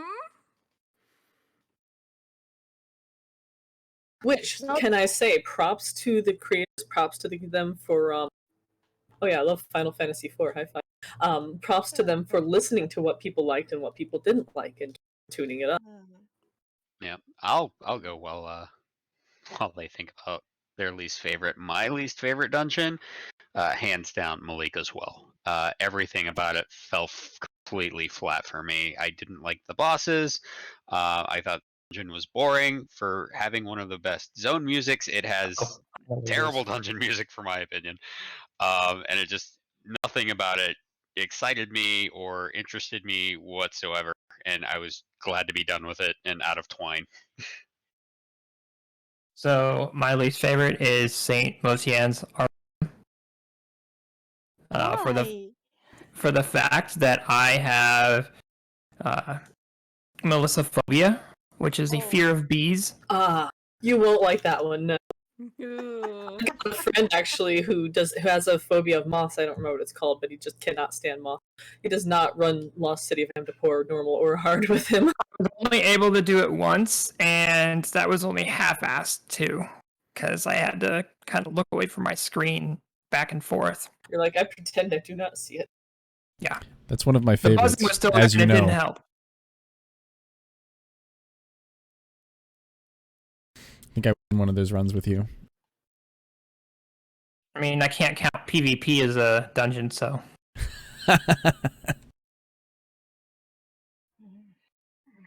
For those that don't know in chat, I hate PvP. I hate PvP, but it's because I'm bad at it. It's not because I'm bad, it's just... Ugh. I say that, but every time I play a game and it's consistently PvP focused, I tend to lose interest quickly. When it's very PvE focused, I tend to retain interest. There's something going on there. Same. Yeah, I need a healthy dosage of both. Usually 14 is like one of two games that doesn't really have much of a PvP scene that has been able to keep my interest, and the other one is Final Fantasy XI. So that story. Yep. Granted, 11 has a PvP mode loosely that I do wish that they would bring to 14 because I think it would do well.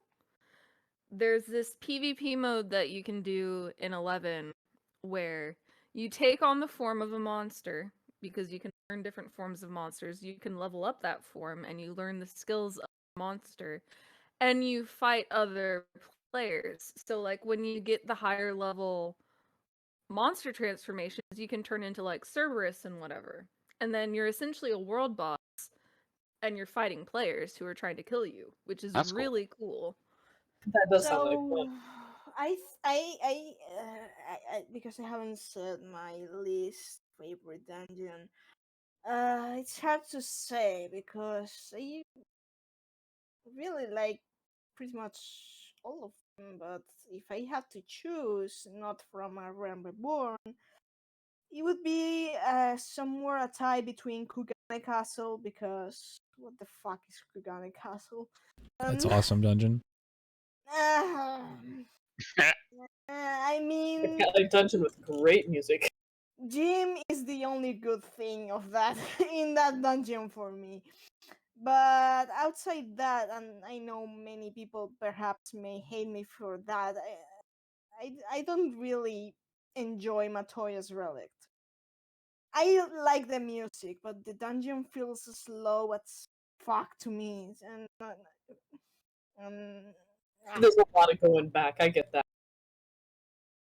a lot of forward and back, and then forward and back, and then go forward and back. One Yeah. step. Yeah, I've gotten to a point with Matoya's Relic where if I go in there on my Astro, which I've been doing lately since I'm Astro and my static again, is I just play how low can you go with the tank and see how many gravities I can cast before I have to use any healing whatsoever. And usually, I don't have to heal the trash pools at all. So I'm just like, whatever. Aqua's right. Yeah. That's the thing. I don't really enjoy Matoya. When it was 5.4 and expert roulette was basically Heroes Gauntlet, and Matoya was like, please give me Heroes Gauntlet, please give me Heroes Gauntlet. See, I would do the same thing, but it was because I needed more glamour pieces from Heroes Gauntlet. Yeah, you guys perhaps heard me complaining about not getting the headpiece for tank like for fucking months. I only got that one. I rolled a 1, and I only got that one because I basically begged the other party members to please pass on that. I've been rolling this dungeon for too long.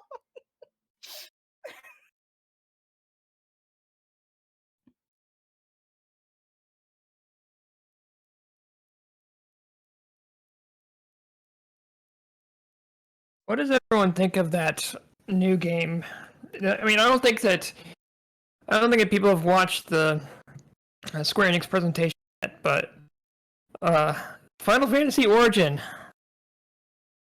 Yeah. I wasn't able to see that part. Can you recap or send a? I guess I can look at it later. Why don't we put it on stream and just watch the trailer real quick? Sure. Let me finish this critical engagement. I'll Angel of Paradise. Yeah. Meowth. This is the same director that did Lightning Returns. Oh, it's Probably up on Toriyama. YouTube already, maybe. It is, yeah. It's Toriyama.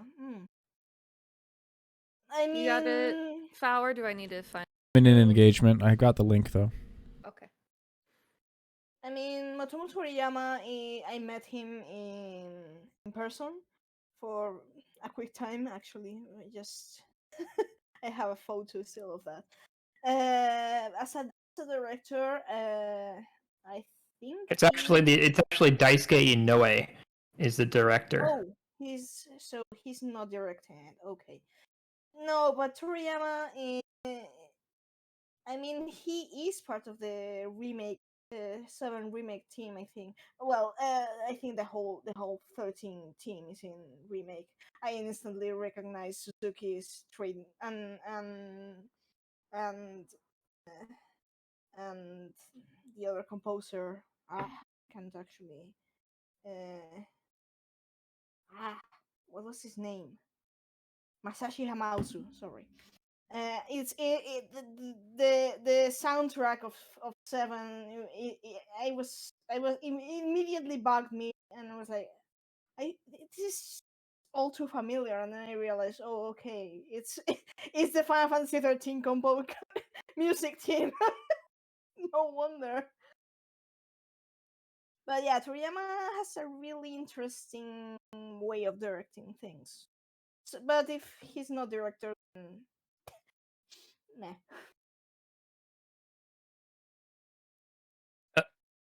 Who would we lose? Cobb said his computer crashed. Oh, F.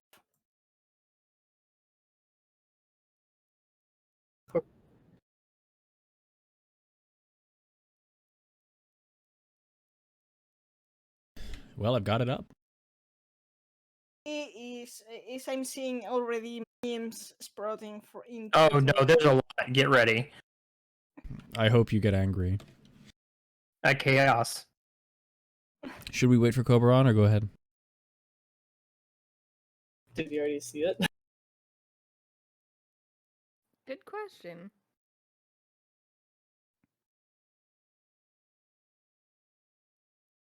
Would you say, as far as the memes, that it's absolute chaos out there? Well, I mean, the main character looks like he got picked up at a gas station at 3 a.m. and they just gave him a sword. A Yeah, very large sword, I know. it's Truck Stop Final Fantasy Souls. Oh my That was- god. Or you can So- to relate, he's the protagonist, the one friend who always comes to anime conventions with you but doesn't cosplay. Now I'm just like, I wonder if this is an isekai on top of being a Souls-like Final Fantasy. Well, that'd be right down Fow's lane.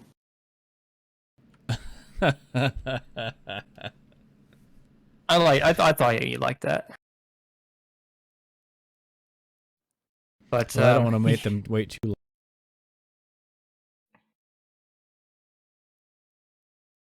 we can. Yeah. Yeah, full screen it and then play it or something. Yeah. Watch it in his own. How dare you have a computer crash? Right. I'm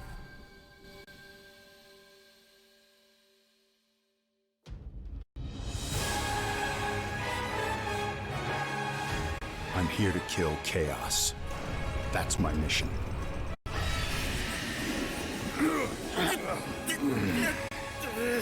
Looks like chaos has been waiting for us.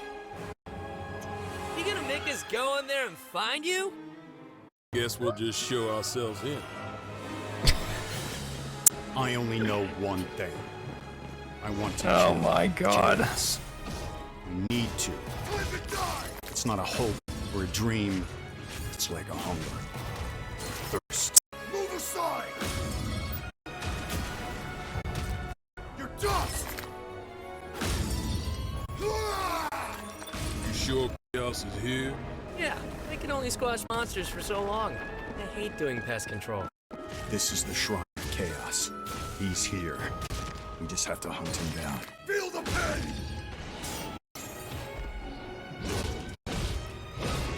The darkness is so thick I can taste it. This is it. No doubt. Die already! There was a knight. Take a who shot left every the time he same says journey chaos. as you, but Yeah. never returned. His name was Garland.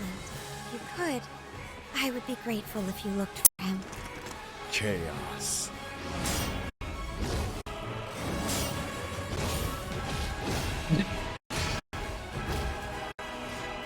Crush! Know when you're beaten! And who are you? We're Seems here to have kill anger chaos. issues. The prophecy's very own warriors of light. Real. He always wore such splendid armor, with a helmet that was terrifying to behold. It's Garland! No. I become chaos.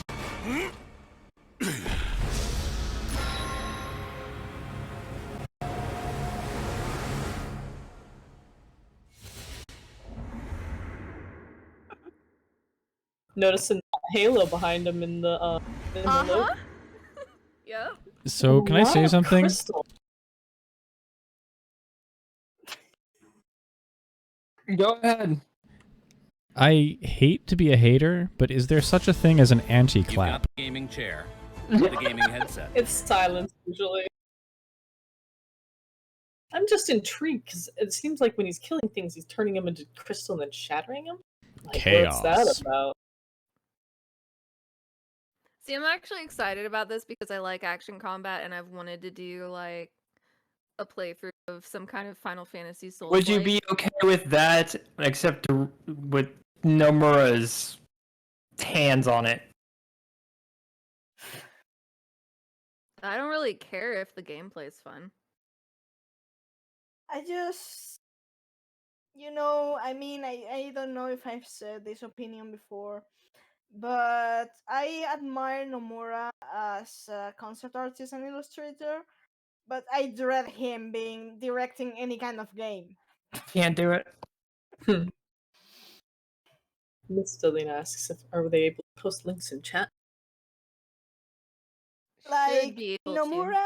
Nomura is good at what he knows how to do, and storytelling is not the thing he does best at all.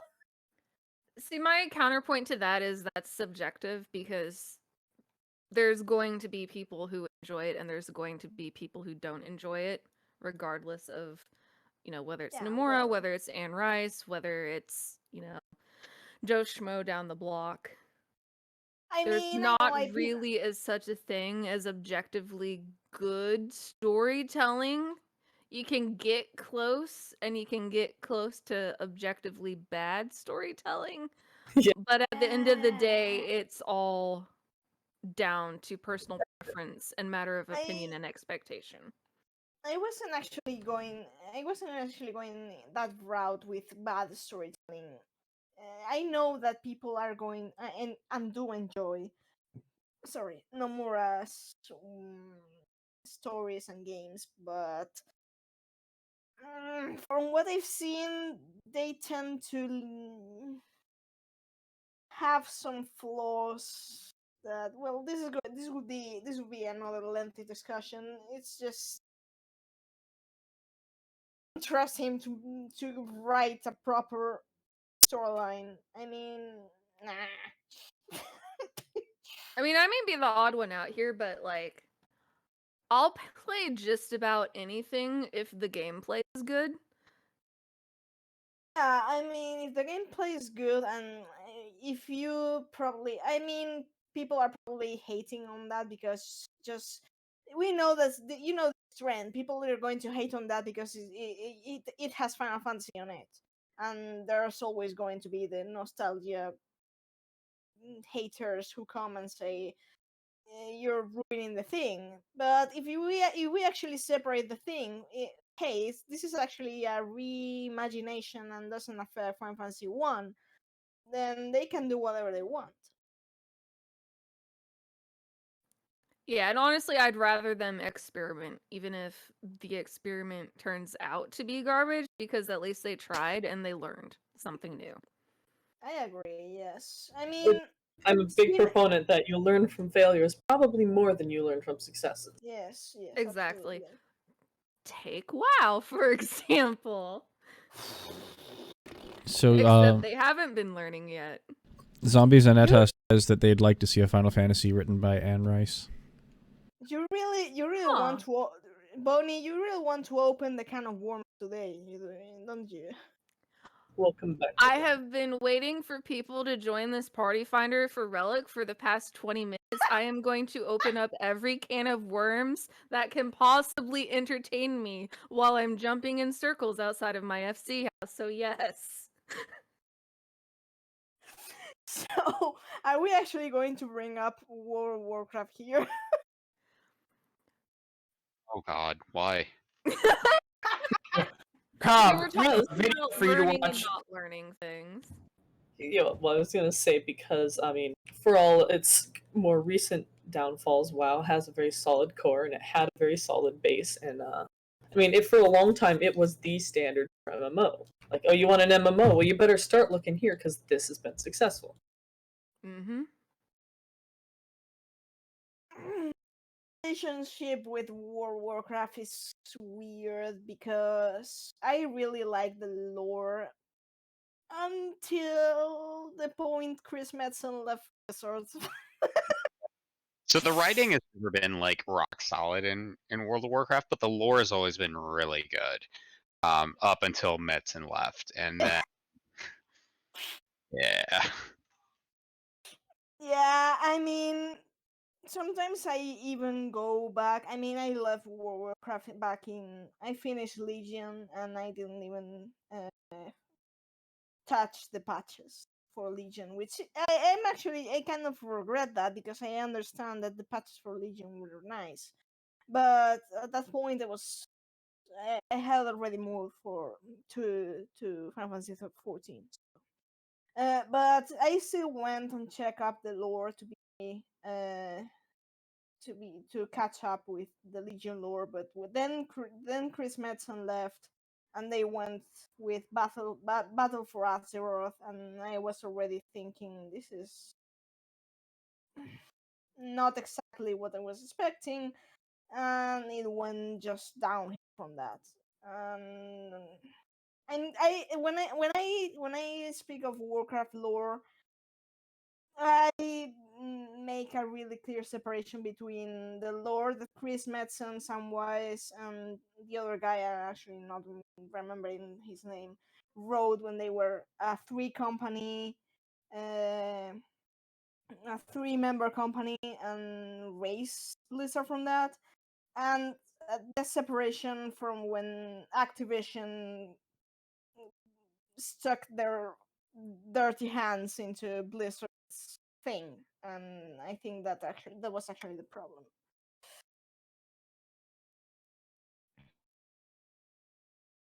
So, Foul, Yeah, are you able to restream it? totally. Cobb, have you seen the new Strangers of Paradise trailer? Yeah, I did see it. I was like, that looks like Garland, and then they were like, this is Final Fantasy Origins, Strangers of Paradise, and I'm like, well, they're all gonna die because otherwise Final Fantasy. Yep. Imagine making a Final Fantasy with the protagonist wearing a t-shirt. Oh yeah, did you see what their names are? No. Oh my god. missed it. Isn't the guy's name Core? It's like Ash, Jay, and I think Jack. Yeah. Makes you angry. So I may not be far off with my isekai comment. So it's literally like Jake Final Fantasy.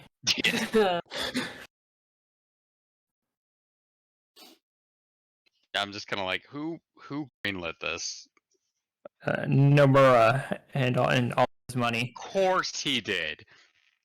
So we'll see it in about 5 years, and it'll be terrible. No, it's scheduled to release next year. So 5 years. 5 years. Because it's Nomura. They said that about 15. Too. They're like, oh, next year, delayed. Oh, next year, delayed. We'll see. I mean, I know people that it's always the same thing. I know I got to Spite 15 as well when it came out, with people basically. I don't know why exactly you have to, because there's been this trend that every time a new Final Fantasy comes up, people instantly compares it with not just it's like, at least we hope at least it's better than 12 and 13, and I'm like, mate. Wings, they probably held a gun to his head and said, you get one belt to draw on him. That's it. Oh god. I mean, I'm actually glad that they did the remaster the Zodiac Age for 12, because for many people it's been a rediscovery of how good Final Fantasy 12 is. Well, that's the thing. A lot of the original hate for 12 was just because there was a change to the combat system. That was That's all it literally was. it. Yes, and perhaps because the people were more used to an action storyline instead of Matsuno's story writing. But I like political drama, so I really enjoy 12 and tactics and everything like that. So, but the combat it was basically the change in the combat in the combat system that actually. Yeah, and I've seen people complaining about Vaughn, but that's not really an excuse. Vaughn is, I mean, Terrible. granted, no, Yeah. don't It's you okay. dare, Vaughn is the don't, leading man anyway. Let's say he's a kid, and they He shouldn't is have made him look like he was in don't charge. you dare speak, don't you dare speak shit of Vaughn in my presence. I mean, He's- Vaughn is Vaughn the is pretty- shorter, pretty more terrible. annoying Titus. Strangled me from across the ocean. This is my story. Oh my god. I mean, Vaughn is less stupid than Tidus in that aspect. But anyways, no, Vaughn is basically in a political drama such as Final Fantasy 12. You kind of need the eyes of an outsider to understand what's going on. So those in like Ash and Balthier and Bash and Larsa and all those people that are actually more versed in politics than you are and know the situation, you do have an excuse to explain to Van and Penelo because they don't know about it, and Yeah. by proxy they explain that to you, the player. The game is So, basically a second person narrative instead of being first or third person narrative. Yeah. And Which sucks because I don't care about the second person. I read at some point that this was not the original intention, and in fact, they changed the leading man because they thought they crowdsourced their decision making as usual back in that time. Yes, that and period of time, it was people in suits like trying to crowdsource their game composition instead of being artistic, and they chose to change Yeah, it. definitely did not intend such devastation. I mean, yeah, that's true. But they, in the years that have been since 12, they've been fleshing out Vaughn in other content. So, in that regard, he's still stupid, but he's lovable in being an idiot. So, yeah, I really like Vaughn. But I have to say though, I first met Vaughn in Final Fantasy Tactics Advance 2, in which he was more fleshed out than he was in 12, and he's In his own interesting in game. 12. What? More fleshed out at Tactics Advanced 2 than in his own game. No, I mean you take Vaughn from 12 and then you kind of make him more mature because Tactics Advance 2 happens like after, I think it's after Remnant Wings, which is a sequel to 12. So it's kind of like he's, by the time of Tactics Advance 2, he's world-renowned sky pirate. He's still young, but anyways, the thing is that he feels like more confident and more like a protagonist, your usual protagonist in a sense. He's still an idiot, like I said, but he's actually quite interesting in Tactics Advance Sorry. 2. You hear me laughing. I'm just looking over the pictures of the origin again. It just the three characters next to each other just don't look right. The guy in a t-shirt next to two fantasy armor and he's got the big sword on his back. What's it holding? It looks ridiculous. Nothing's The holding it. most important part is that he's got a big sword, right? Chaos. It's more like a hunger. It's literally Jesse from Breaking Bad. His demo data script. At this point, I mean, I don't really expect. It's one of the things I expect from Nomura, and yeah, well, I don't know. more you look at it, the more of a dumpster fire it becomes. It's like the Warrior of Light defeats Hades in H&M clothes. Like that. It makes me think of the people that'll show up to a climactic trial, or they're just in a roulette and they get it. They're wearing the Moogle head and they're naked, Rogadin or whatever, and it's just it gives Even the same has a vibe. Mozu head. Even Maybe that, you'll be able to customize the character, and they just chose the T-shirt. Coming from Nomura, I can see why. and They we're not told gonna be able to. they told him no belts, and it was fine. I'll put a T-shirt on him. I'll hate This that is- more. This is actually his revenge for Yoshi P saying no belts. He's like, they're getting rid of belts in Endwalker. This is unacceptable. Oh, what fun. That this doesn't count as a death. You're really trying to amp the counter up. Trying to I stretch see you. the meaning of death here. Kara isn't here. But going like I said with yeah going like I said, it's kind of this stupid thing of comparing every new Final Fantasy Oh god, Arc to- system works. Ooh. to 12 and 13, and 12 has been recently more spared of that thanks to Soviet age, but 13 still bearing a big deal of brand in that regard. And this is why I said sometimes I'm spiteful, and it's because you don't talk shit about 13 without reason in presence, you know? I mean, without reason. I mean, if you're going to criticize things that are criticizable of the game, fine. But just hating it because you haven't played through it is like hating on a Realm Reborn, skipping if you use a book to skip the story, you know? It's basically the same. I have to kind of agree. So I was not a fan of 13 gameplay when it started. And then I realized that the storyline, so I couldn't get invested in the characters. I think I played it for maybe 2 hours and then put it down when I first started it. But once I watched all the cutscenes, I realized why I couldn't get into it and couldn't get invested is because all of the good stuff that ties everything together is at the end of the game when they go back and they explained everything that happened.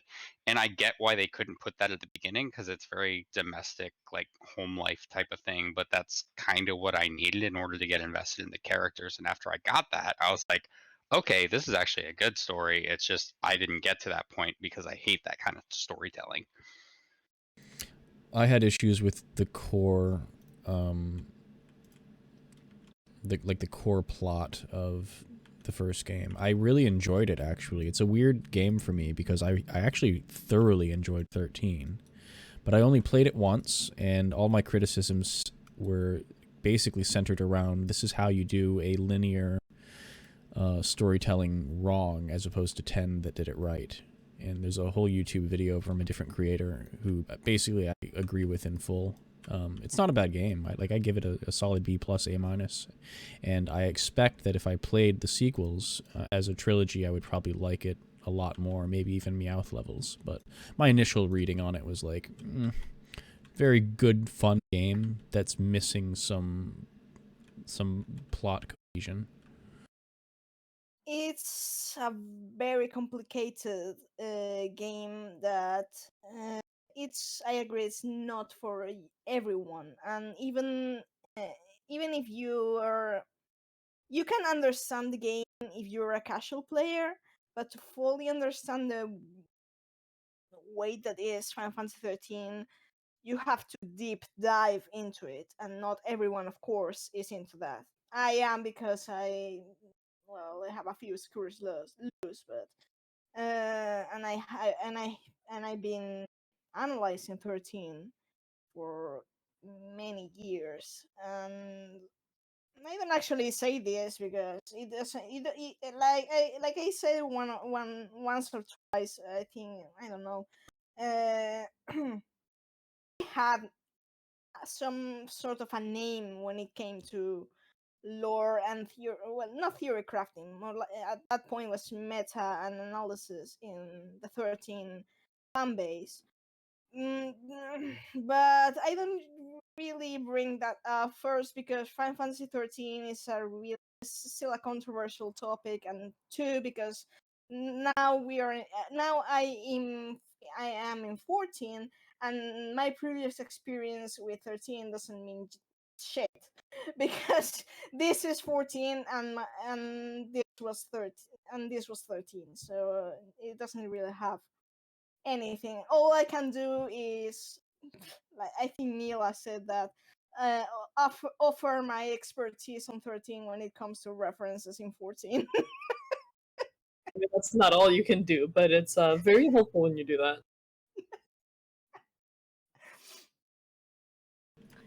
Well, we're a bit over time. Did we want to call it? I had a good time today. I think. Any last